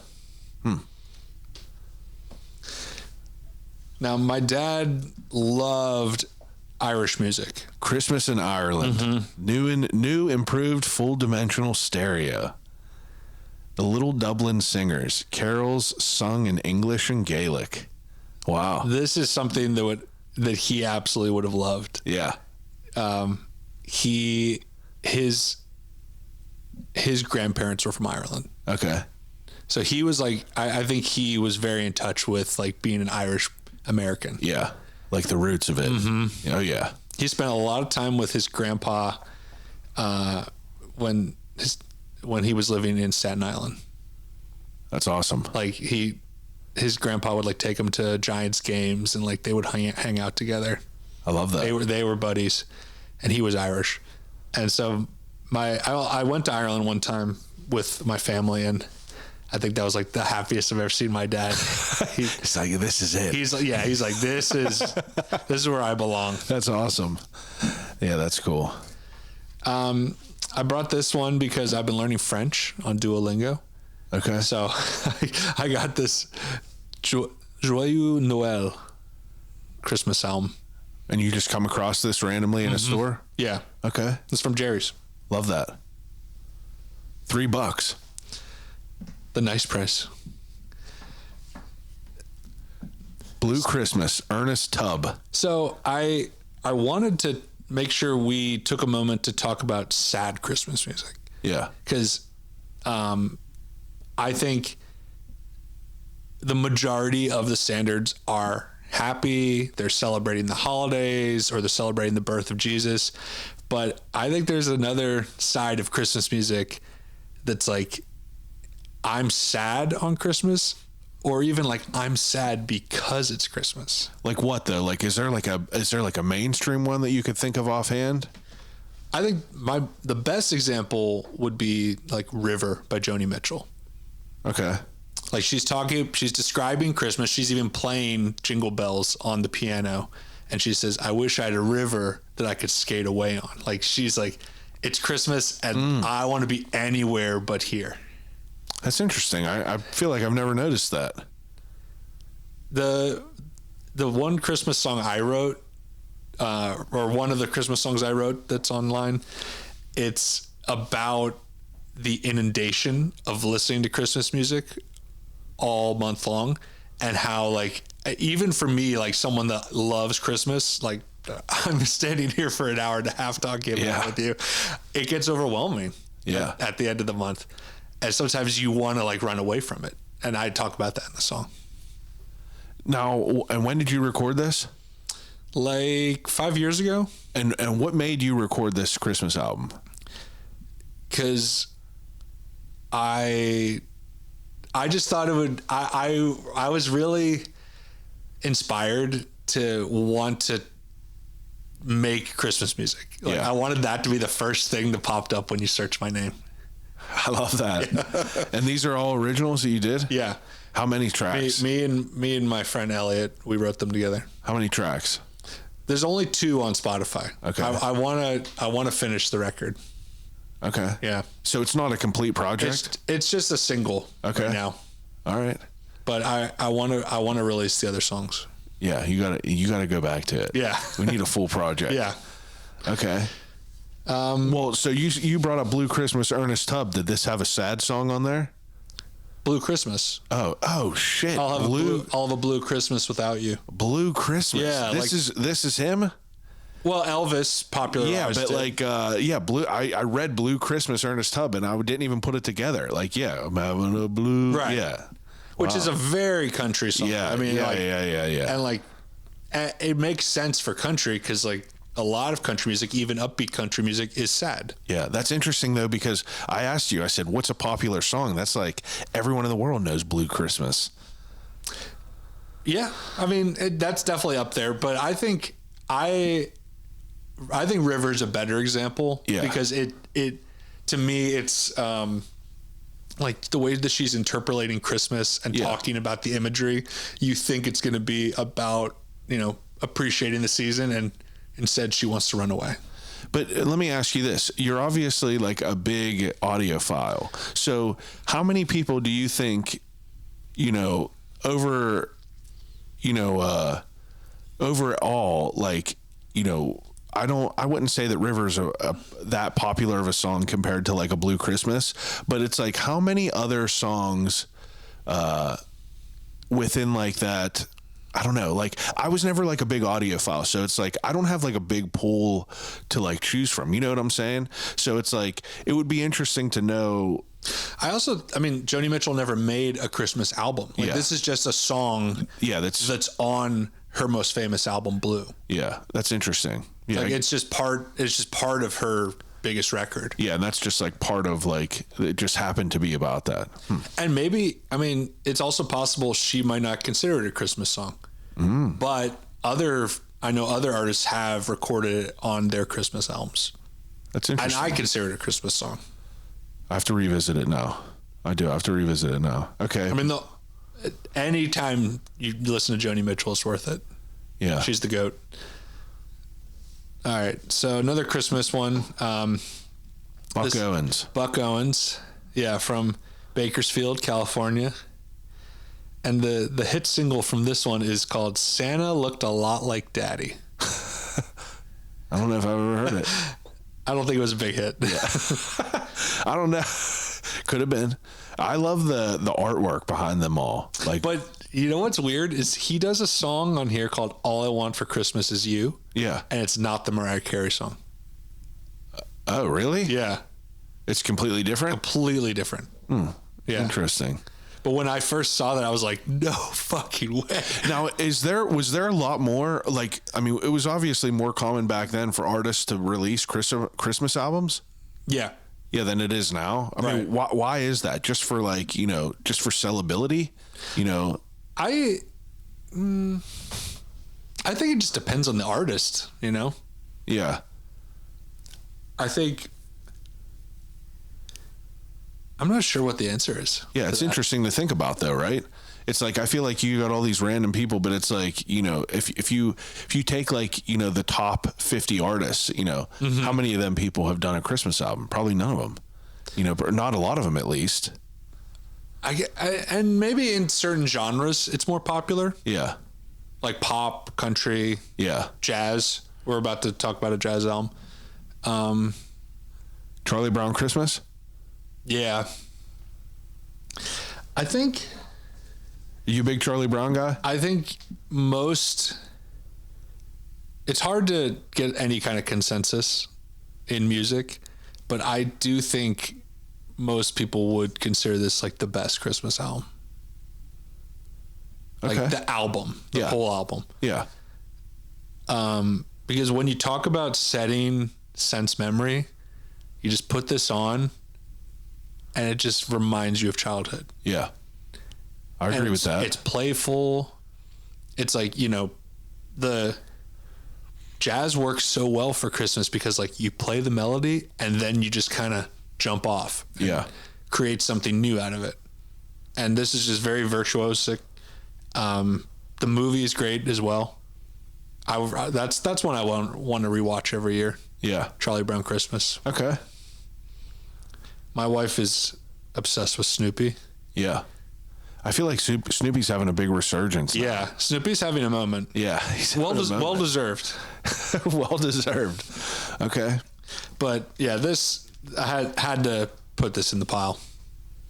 I'm blown away by how many different Christmas albums you have. The Bing Crosby one, I brought this one because we haven't really even talked about steel guitar on this episode. I But know. this album has Melikaliki Maka. What is that? That's the Hawaiian way to say Merry Christmas. Ah. You've heard it. Yeah. Melikaliki Maka is a thing to say. Oh, yeah, I on a have. Hawaiian Yeah. Christmas Day. Huh. So it's one of probably the most popular Christmas song that has steel guitar in it. It's a good point. Yeah. No, I mean, like, that's not even the most popular song on here, like White Christmas. Yeah, White Christmas. Yeah. This album, I think, is like one of the top sellers. The best selling Christmas album ever is Elvis. That makes sense. I guess that makes Mariah sense. Carey would be up there too. Yeah. Kenny G. Kenny G, the man. Yeah. Mariah Carey's just lining her pockets every year, just killing it. It would be. I would love to know how much she got every Christmas for this, for that album to get back into it. Dumb. She does. She's doing good. She don't got to worry about it. There's your girl. Yep, I love Brenda it. Lee. I love it. I love the hair. Yeah. I really do. She's got a cool voice. Yeah, I've never listened to anything else she did really. I need to dive into it. I mean, look at the track list. It's all your standards. It's all your rippers. Rocking Around the Christmas Tree this time of year, Jingle Bell Rock, Strawberry Snow, Santa Claus is coming to town. Yeah, Silver Bells, Winter Wonder. Yeah. You know them all. Yeah, I know all of them. Yeah. But like you said, she had her actual career of music. Yeah. I've never dived into any of her regular music. Oh, yeah. That's worth checking out, too. Yeah, I would peep that.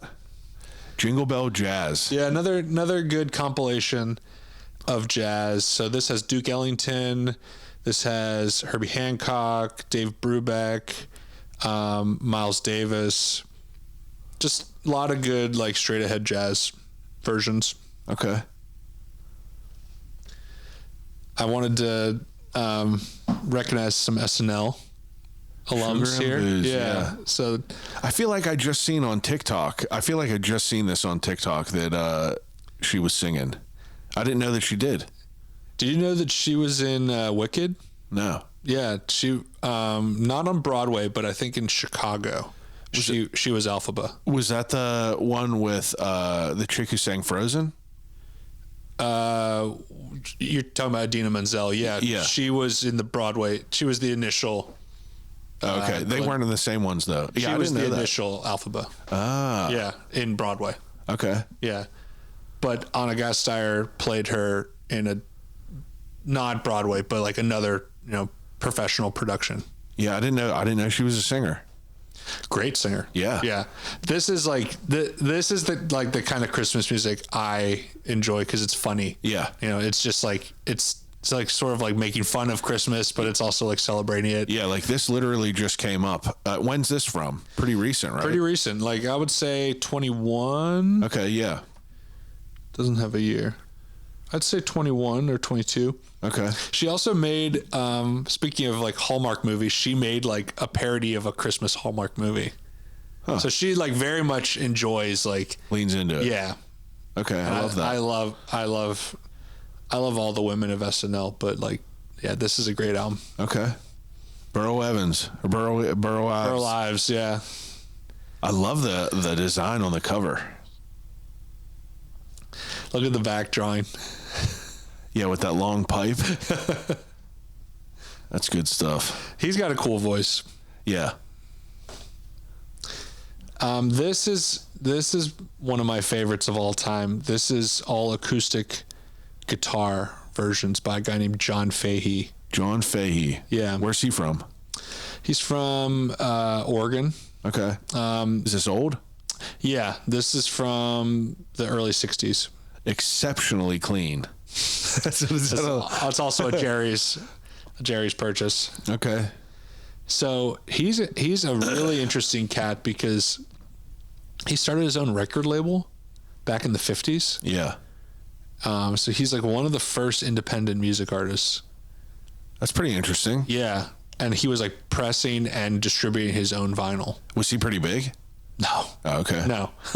No, but he kind of created a style of instrumental music that's like you're combining folk music with classical music. And this is his best-selling album, his Christmas album. Okay. And this is one that I one time I didn't have any money, and so for Christmas I just recorded versions of Christmas songs on an acoustic guitar, and I was like very influenced by John Fahey. Wow. That's awesome. And that's what I gave to my friends and family. Love that. Yeah. That's cool. that was my gift. How long ago was that? 12 years ago, maybe, like 2013. That's cool. Yeah. You still got them coffees? If I find one, I'll give it to you. Yeah, I'd love to hear Okay. it. Glenn Campbell. I just recorded on my iPhone. I love that. Yeah. I mean, that's from the heart and soul. What more do you want? Another great Christmas album by a country star, Glenn Campbell. I mean, we've probably gone through 20 of them. Yeah. I've known three of them. Matt Rogers. So I thought it was fitting to bring a podcast superstar. That guy's a podcast guy? Yeah. Los Culturalistas. I don't know if I've ever heard of Los Culturistas. I've never heard of that. He has a podcast with Bo and Yang. Oh, I know who that is, yeah. That was the podcast that got me into podcasts. Oh, really? Because I'm an SNL guy. What do they do?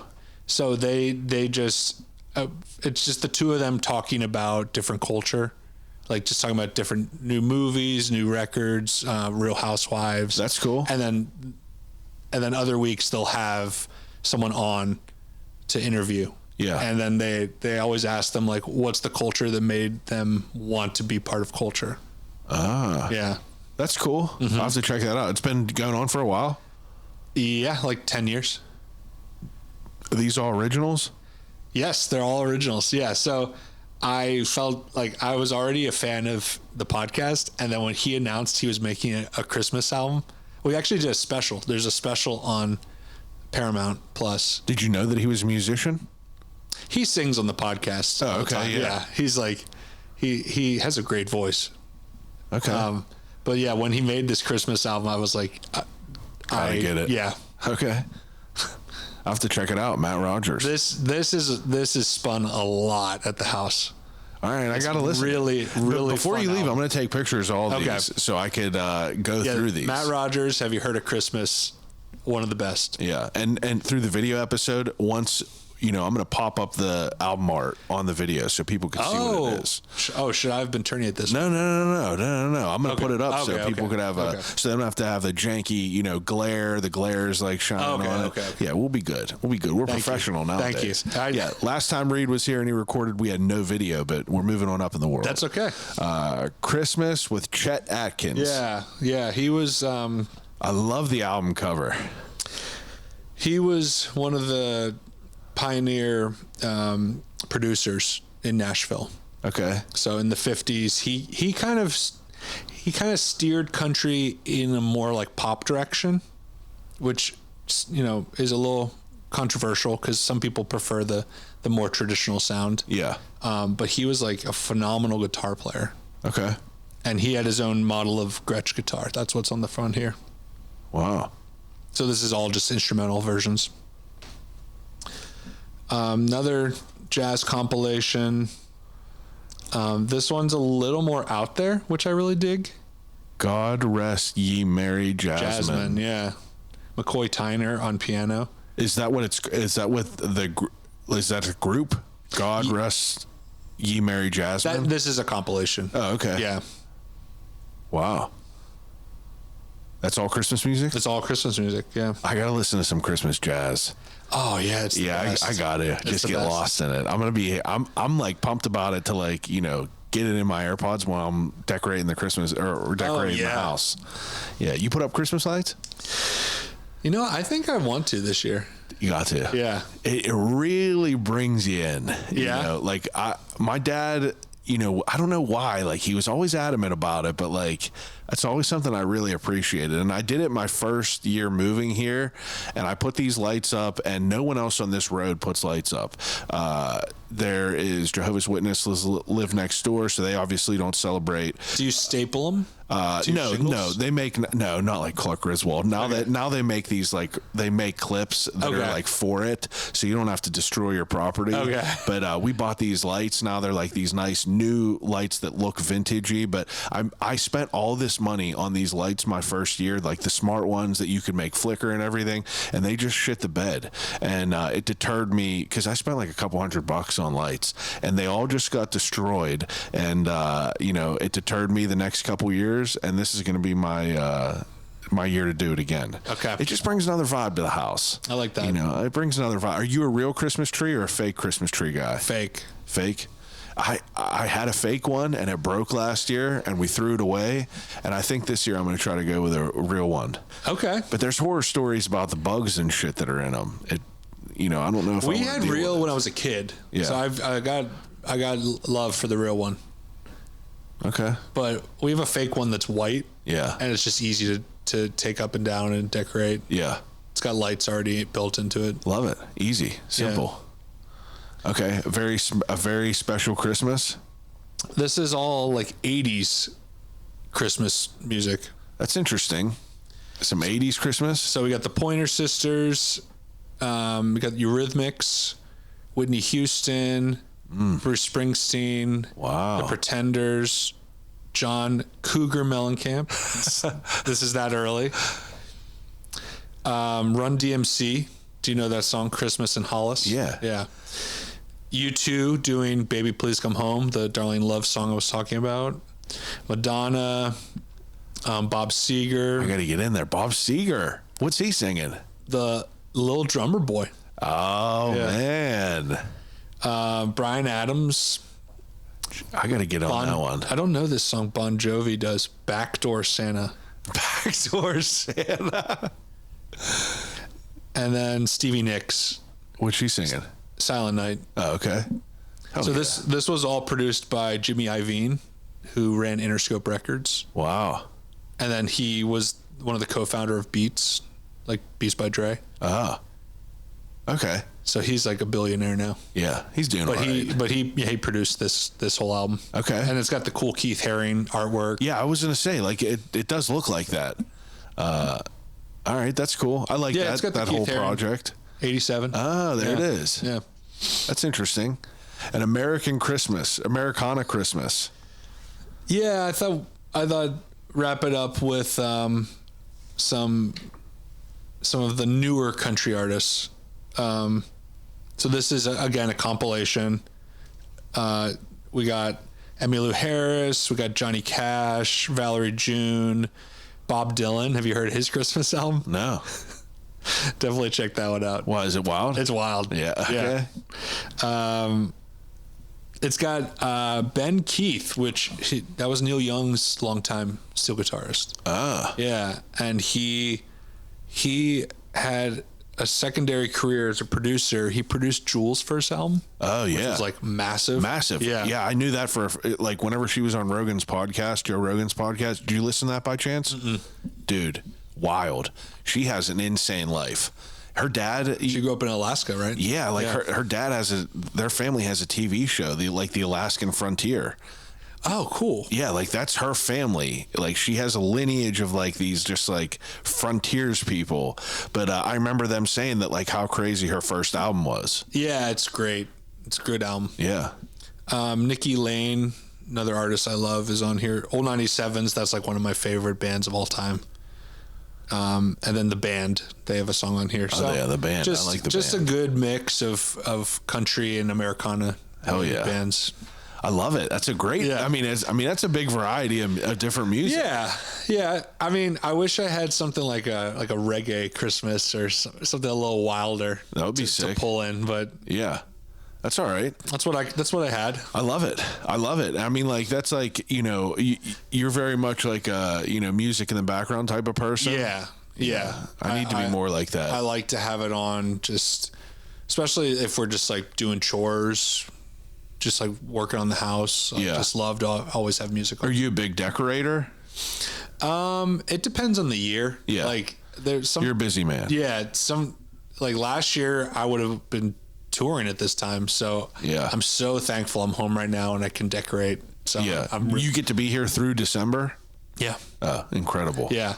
So I'm looking forward to decorating next week and just enjoying Christmas at home. Yeah. Yeah. I mean, like, what's like, I mean, it's probably bittersweet being on the road during Christmas, right? Yeah. I mean, it's yes and no. I mean, I would rather be home, I think, but Yeah. like, I get to experience Christmas in a different city. Yeah. That would be cool. Yeah. That'd be cool. Is there any places that stick out in your mind that you got to experience Christmas, like, that wasn't around here? New York. New York. Yeah. Like, yeah, just like seeing how New York looks, and Manhattan looks at Christmas time is beautiful. Hell yeah. Yeah. I love it. That's great. So I'm curious to know, like, what's like, I mean, obviously, like we talked about Christmas, we talk about, the origin of how it kind of came to be. We talk about, the pillars of Christmas. We talk about the movies, the music. Yeah. But, when you get that, you get all that aside, Okay. people really boil it down to like the gifts. Like the gifts were a big part of, Christmas. That was a big part of like, incubating that love for me, at least, just like not even just getting gifts, but like I love giving gifts, I'm a big gift giver. So like, I was curious to know if you had, a couple different years of just like, incredible gifts that like stick out. Like, for example, I remember specifically, probably my earliest like big gift is my dad got me a Power Wheels that was like a quad. Like I remember walking out and like seeing it, and I did some Christmas shows with Odd Pittsburgh these last couple years. Yeah. And it had I had an opportunity to go through like all my old home movies, and like I was clipping stuff out to put in the Christmas show, and like there's video of me like getting this, and it's like I can remember it in my mind, and then I'm like watching it, and it's just like there's these certain moments where they were like big memories for me, like that. I remember like getting an N64 with a TV one year. Right. That was just like, I remember literally losing my mind. Yeah. But anything specific that like pop out that you were just like blown away by? I mean, so the real answer to that question is that I don't really strongly associate gifts with Christmas for me. No. Yeah. So I think when I was a kid, of course, you're getting gifts, but like you also kind of like build it up in your mind, and you realize like, I'm never going to get a gift as good as the one I can get for myself. Absolutely. And so I like made a deal with my family where I was like, let's not worry about gifts. Like, I just want to enjoy celebrating with you. We can go bigger on birthdays, but like for Christmas, like it's just about being together. Yeah. But when did you do this? Like, I would assume as a little bit of an older person, right? Like a teenager. Yeah. Yeah. Okay. And I've made the same arrangement with my wife. Like, we don't give gifts on Christmas. Yeah, we don't either. Yeah. Yeah. No, but that's like, that was a later thing for me, but it's like, let me ask you this. When did the idea of Santa Claus being, kind of a fabricated, When did I discover it? Yeah. When did you discover it? I don't think it was ever really hidden to me. Really? No. You just always, I mean, like even as a kid, you don't remember just like believing in that?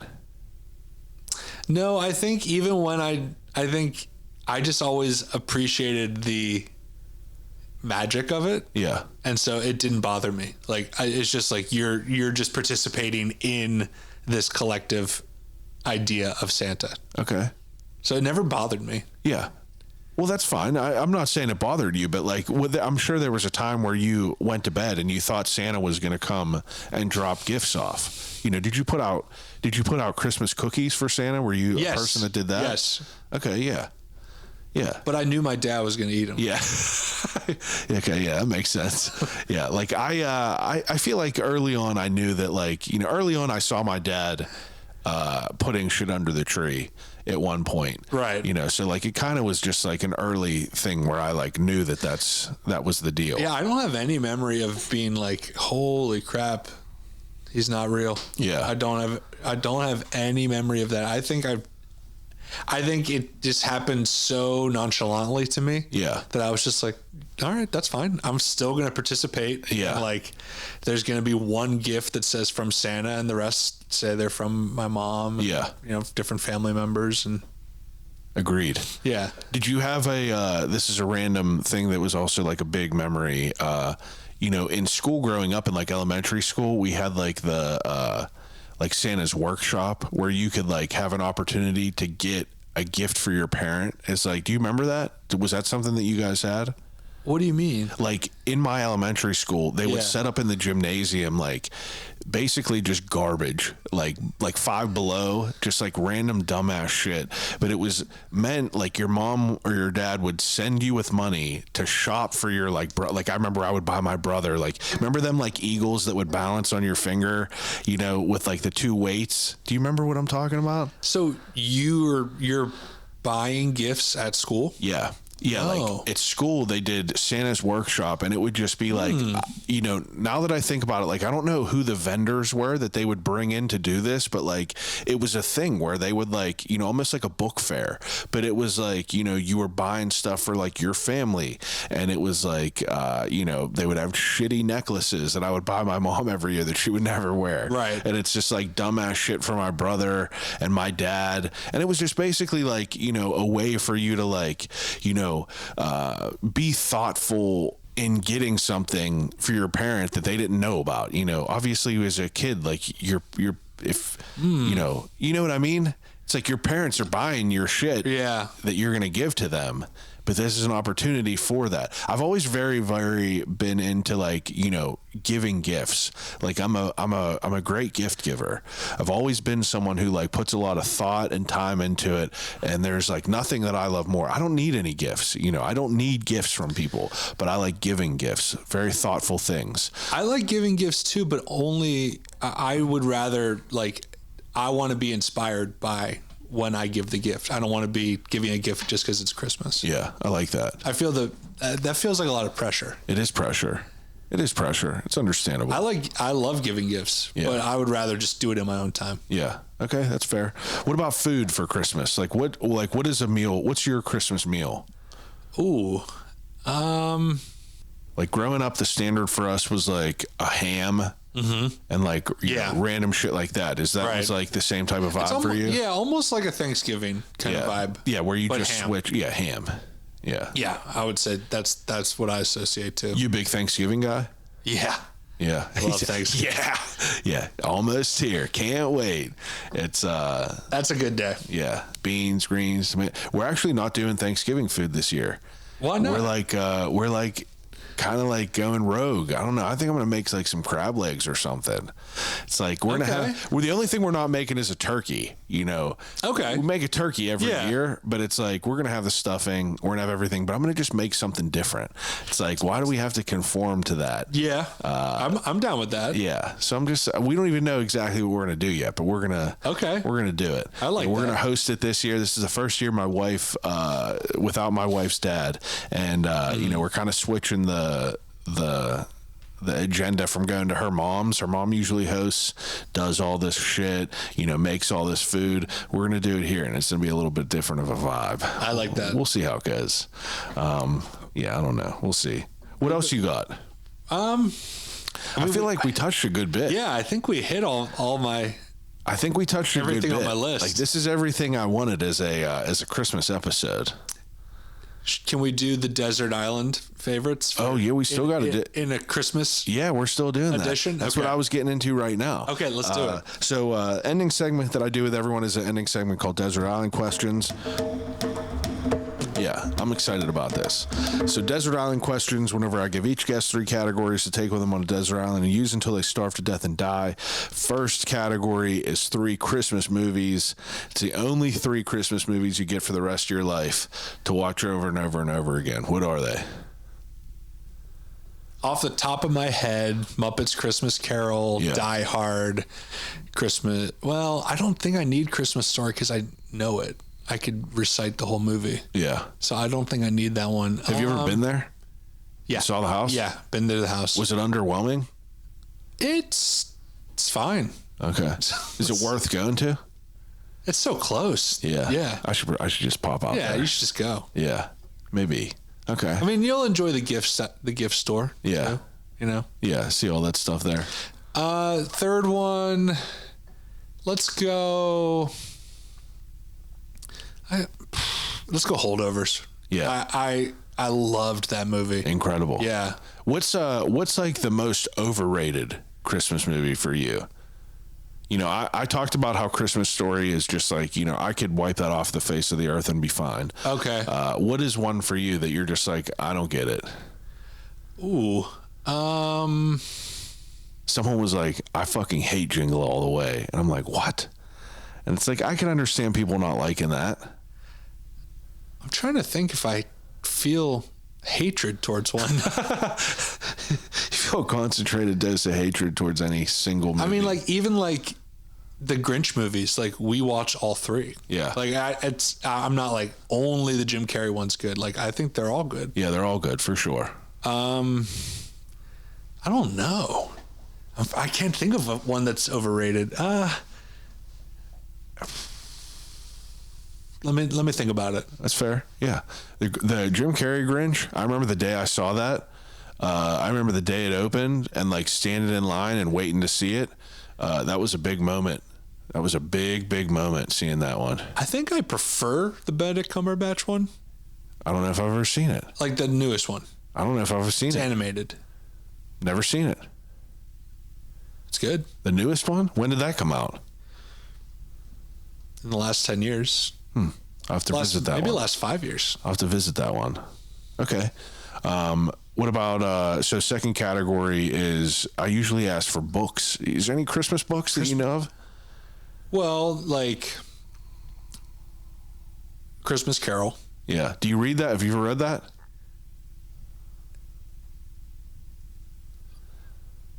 I'm not.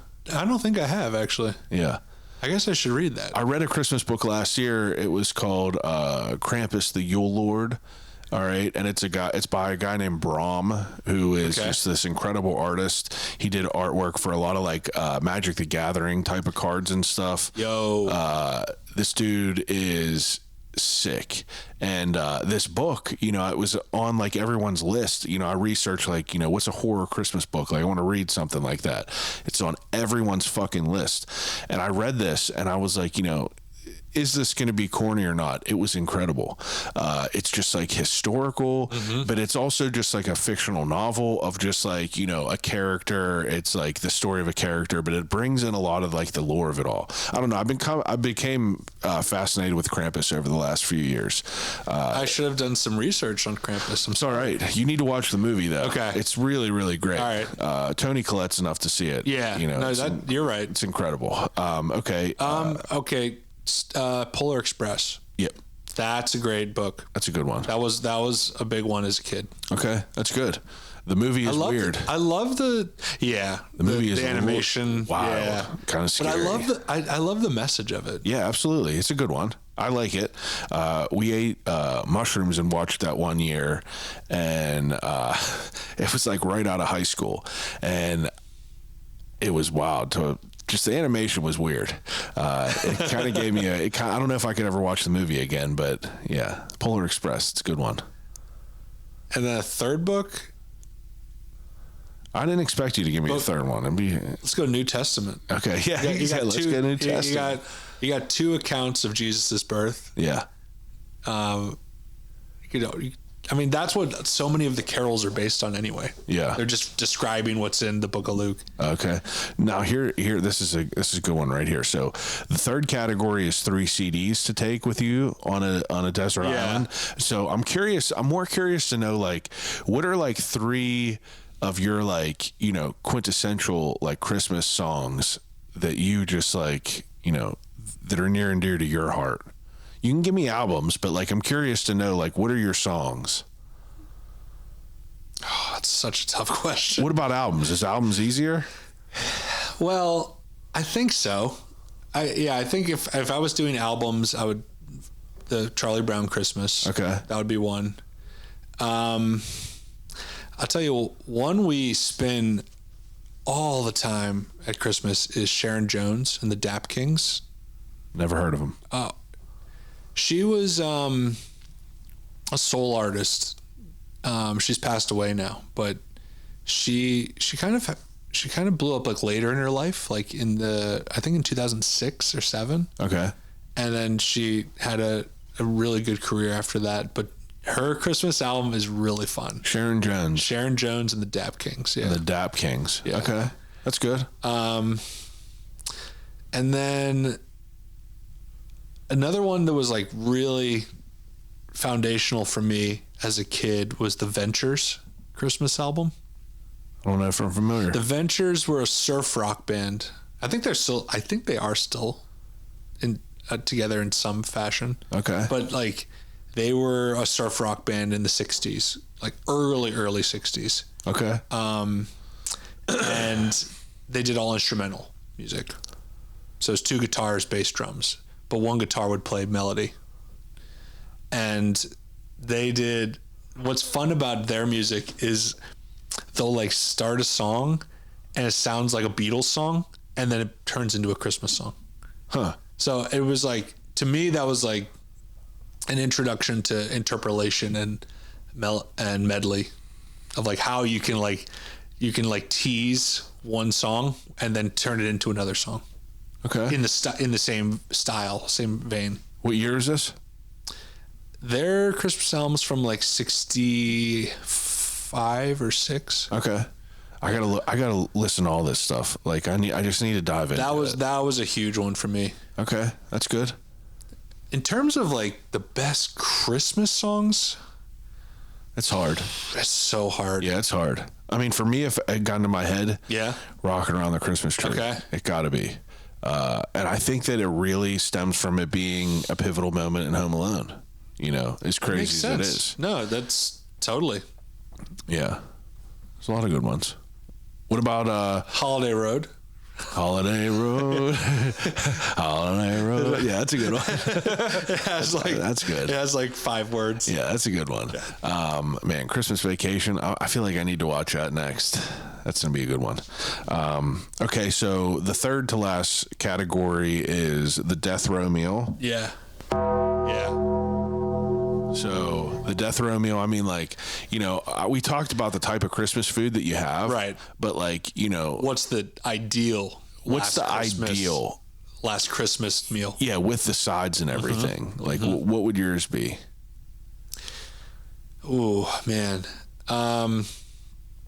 So definitely start out with some cheese and crackers. I mean, that's where it all starts. You got to. So my family's huge on hors d'oeuvres. Like sometimes we'll do a dinner that's just hors d'oeuvres. Love that. Like cheese, crackers, shrimp cocktail. You know, some. Trying to think what would be next. I'm gonna go fish. I think I'm gonna go salmon. Yeah. Yeah. Okay. I love eating that around the holidays. Okay. And then for For dessert, Got to be Christmas cookies, right? yeah. Just it like a has to bunch of be. Christmas cookies. Has to be. Just overdosing on Christmas cookies. Yeah. Got to be. Dunking them in the milk. Yeah, come on. Yeah. Now. Are you an eggnog guy? Yeah. I mean, gotta be with some Christmas cookies. Did you have anything that you like cooked or baked growing up? Personally? Yeah. No, I didn't get into cooking until like later in life. Okay, that works. Let me ask you, what was, did you have like a Christmas beverage? Like mine is the cranberry ginger ale. Like that was always, or Tom Tucker mint ginger ale. Like those were correlated with Christmas in our house. I'm thinking. I'm going back. What about an alcohol cocktail too? I just had a hot toddy the other day. First time? Like no, just like the first one of the season. Yeah, first one of the season. I think there is something very refreshing about like a hot drink. Fuck yeah. Like yeah. Absolutely. With those fall flavors. My grandma used to make that for me in middle school. If she would pick me up from school with like having like a fever or something, she would make me a Lipton tea bag with a little milk and like brandy in it. Yeah. And like, she'd be like, don't be telling. Not like a lot. She wasn't getting me wrecked, but she was just like, this will break your fever. Like straight up old school type of way. But hot toddy, that's some good stuff. That's a good choice. Yeah, it felt right on a cold night. Yeah, that's good. Okay. Second to last question. If you're getting ready to, I guess, there's not really a way to make it like a Christmas type of if you question. Could spend Christmas with any person. If I had to pick any person to spend Christmas with. Is that a good spin on it, you think? Well, the spin that I was thinking of is I usually ask people, what's the snack of choice that you get from a gas station? That's the second to last question. I'm sorry. No, that's all right. I jumped one. I was trying to make it a Christmas one. Okay, no. Here it is. Here's how to do it. What's your favorite Christmas cookie? Okay.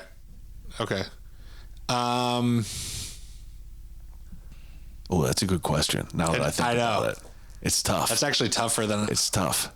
I did not prepare for this one. Yeah, it's a tough one. There's a lot of good ones. It got to be like a Lady Lock maybe for me, or like a proper thumbprint.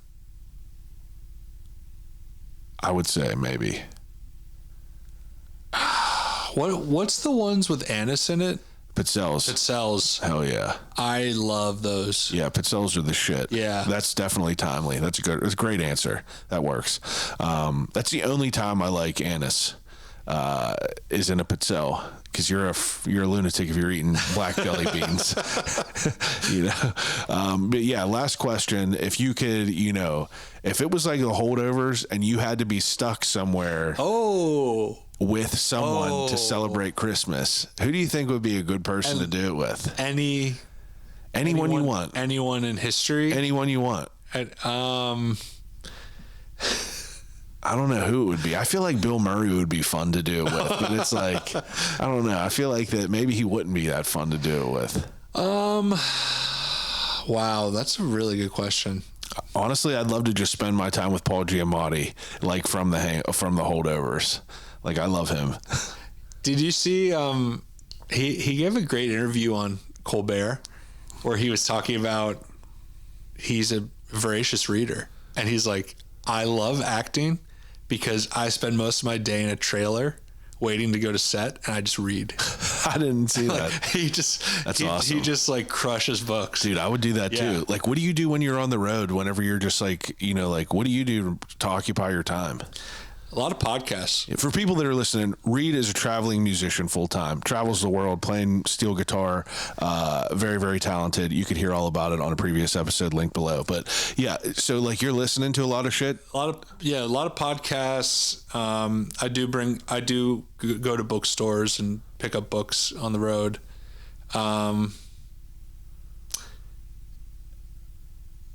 Maybe just catching up on some shows. Yeah. I like to just always be consuming. Yeah. Yeah, I mean, I feel like you got to.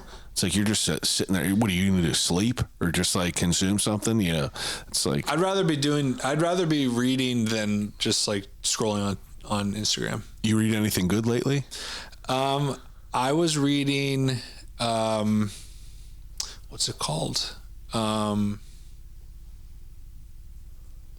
about to start reading the Stephen King book you gave me. Yeah, you need to. I'm serious. It's some good shit. Like, he's considered one of the greats for a reason. Right. Yeah, like and once you like get through a couple of like the beginner books of like, you know, Salem's Lot and like, you know, The Shining, this is a perfect time because it's like, it takes place wintertime. It's a very cold vibe. Like, you're in the right time to read that. Okay. But once you get past a couple of them, that's whenever you like get into like the 1,000-page books and just like, man, I get lost. I actually haven't read fiction in a while. I've mostly just been reading nonfiction. I feel bad that I don't read anything but fiction. Well, I'm ready to switch it up. Yeah, I feel like I need to switch it up a little bit, but I know I'm not going to. There's just too much fiction to read. I have a queue of the list, and me starting that book club has been like enough for me to be more dedicated to, you know, reading and like, you know, also like researching different books to, you know, kind of use as the book of the month. So I don't know. I like to spend my free time reading. That's good. That's really what I've been enjoying. I never read growing up. Never liked it at all. But for some reason, I really enjoy it now. Stephen King is what kicked that off for you? Randomly, a Mitch Albom book called The Stranger in the Lifeboat. I was like stuck in an airport for work, and I was just like, you know, I was tired. I already scrolled for like an hour and a half, and I was like, I'm going to just buy a book. And I read it, and it was great. And then I texted my buddy who is a writer, and I said, suggest me another book. Yeah. And he suggested me a book by City of Thieves by David Benioff, who is a guy that was involved with like Game of Thrones. He was like one of the writers, I guess, or somehow, or maybe he was he wrote for the show or whatever. But like the book was just, I read it in one sitting. And it just like kept igniting. And then the first Stephen King book, Misery, is what like really just like took off. Yeah, and then I just kept going from there. I just remembered the last book I read was a biography about Creedence Clearwater Revival. How was that? John Fogerty's a piece of work. Yeah, he's a piece of work. He's a tough dude. Yeah, I don't know nothing about him, but I love their music. He's one of the all-time great songwriters, but he's a tough cat. Piece of work. Yeah, fair. It was a great book. So what do you got? What do you got coming up as far as, you know? We talked all about Christmas. We talked about what do I got coming up? Christmas. Yeah. Did you give me an answer who you wanted to spend Christmas with? Oh, sorry. You know what? I gotta say my dad. Yeah. Just because I feel like it's an assumed answer, right? I think like, maybe it's an obvious answer, but like he gave me my love for Christmas. Yeah. And I miss him a lot. Yeah. And I think that's the answer that's true to my heart. Love it. I love that. What do you have coming down the pipe, like as far as, you know, what you got going on that's not Christmas themed? You know, you going out on tour anytime soon? No. Just I mean, what do you do while you're here? We got Club Cafe. Yeah. I mean, like we didn't even get into any of that, and like that's okay. I know that's for another day. Yeah. You had Danielle and Maddie on. Yeah. The club's going really well. Yeah. We're now open as a coffee shop. Love that. In the mornings. So if you find yourself on Carson Street, please stop by. Yeah. Grab a coffee and a pastry. Yeah. Yeah. That's how you've been spending your time? It's been really fun just seeing and getting to play there too. Yeah. I love being able to reconnect with the local music scene. Are you playing any music? Like you've been playing, you know? I've played a couple shows there since it reopened. Oh yeah. Yeah. Love it. I love it. I don't have anything booked right now, but just, you know, keep an eye on the socials. Yeah. Keep an eye on the socials. Yeah. All right. Tell everyone where they can follow you and we'll get you out of here. ReadConnolly.com, ReadConnolly, or Read Connolly on Instagram or TikTok. Yeah, ripping. I appreciate it. Did you learn something? Yeah, I did. I you know, like this, like I said before, this is like, you know, could have went anywhere with this conversation. So like, you know, I was like thinking like, oh, should we talk about Jacob Gusky? Like, do you know who that is? No. Jacob Gusky. I will do a bad job, you know, regurgitating what John from Odd Pittsburgh already told me. But if you haven't listened to, for people that are listening as well, if you guys haven't listened to the Christmas episode that I have done with John Shalkowski, who goes by the moniker Odd Pittsburgh, you know, if you find yourself listening to this episode and you love this vibe, you know, rewind. I got multiple episodes with this guy, Odd Pittsburgh, where we talk about incredible things. It's like literally the guy who, it was like Pittsburgh's first Santa Claus. This guy had a department store in the 80s, and he was a younger dude in his 30s that just had this department store that like really went to the lengths, and he provided a toy to every single person, every single kid in every single orphanage in the city of Pittsburgh. Like, he made it a duty. He had a big ass, you know, wagon that he had all these presents with, and he delivered a present to every single child. Wow. It's really like, it's a story that whenever he was telling me it, I had like tears rolling down my eyes because of like how incredible it is and how unknown it is in the city of Pittsburgh. You know, people love Pittsburgh. They love the history of it all, but there's so much that is just uncovered and not known. And there's a plaque on the courthouse, you know. Okay. It's just like, you know, talking about this guy, and it's some pretty incredible stuff. Well, it sounds like, to bring it full circle, sounds very St. Nicholas. It is. It's literally him. He's doing good work and expecting no praise for it. That's exactly what it was, and it's well worth it to check it out. But yeah, dude, that's all I got for you. I appreciate you coming over and talking to me about Christmas. Yeah, you know, I thank you for being down for this concept, dude. I love it. I strive for it every year to find someone who would fit to come in here and talk to me about Christmas, because not often do you find someone that is passionate enough to want to have a 2 hour and 15-minute conversation getting into the weeds. We were trying to keep it concise. No, I loved it because, like, you know, the stories that I've talked about in the previous ones have all just been like stories, but we never really, like, you know, honed in on like the music of it all. And I think that that's what we did here, which I, you know, thoroughly enjoyed. So I'm going to take photos of all these after, so I could just, like, you know, start diving into it. But everyone else that's listening as usual, or thank yous as usual, each and every week we're back with another great guest doing great things for the city. Thank you for listening. Call you right back.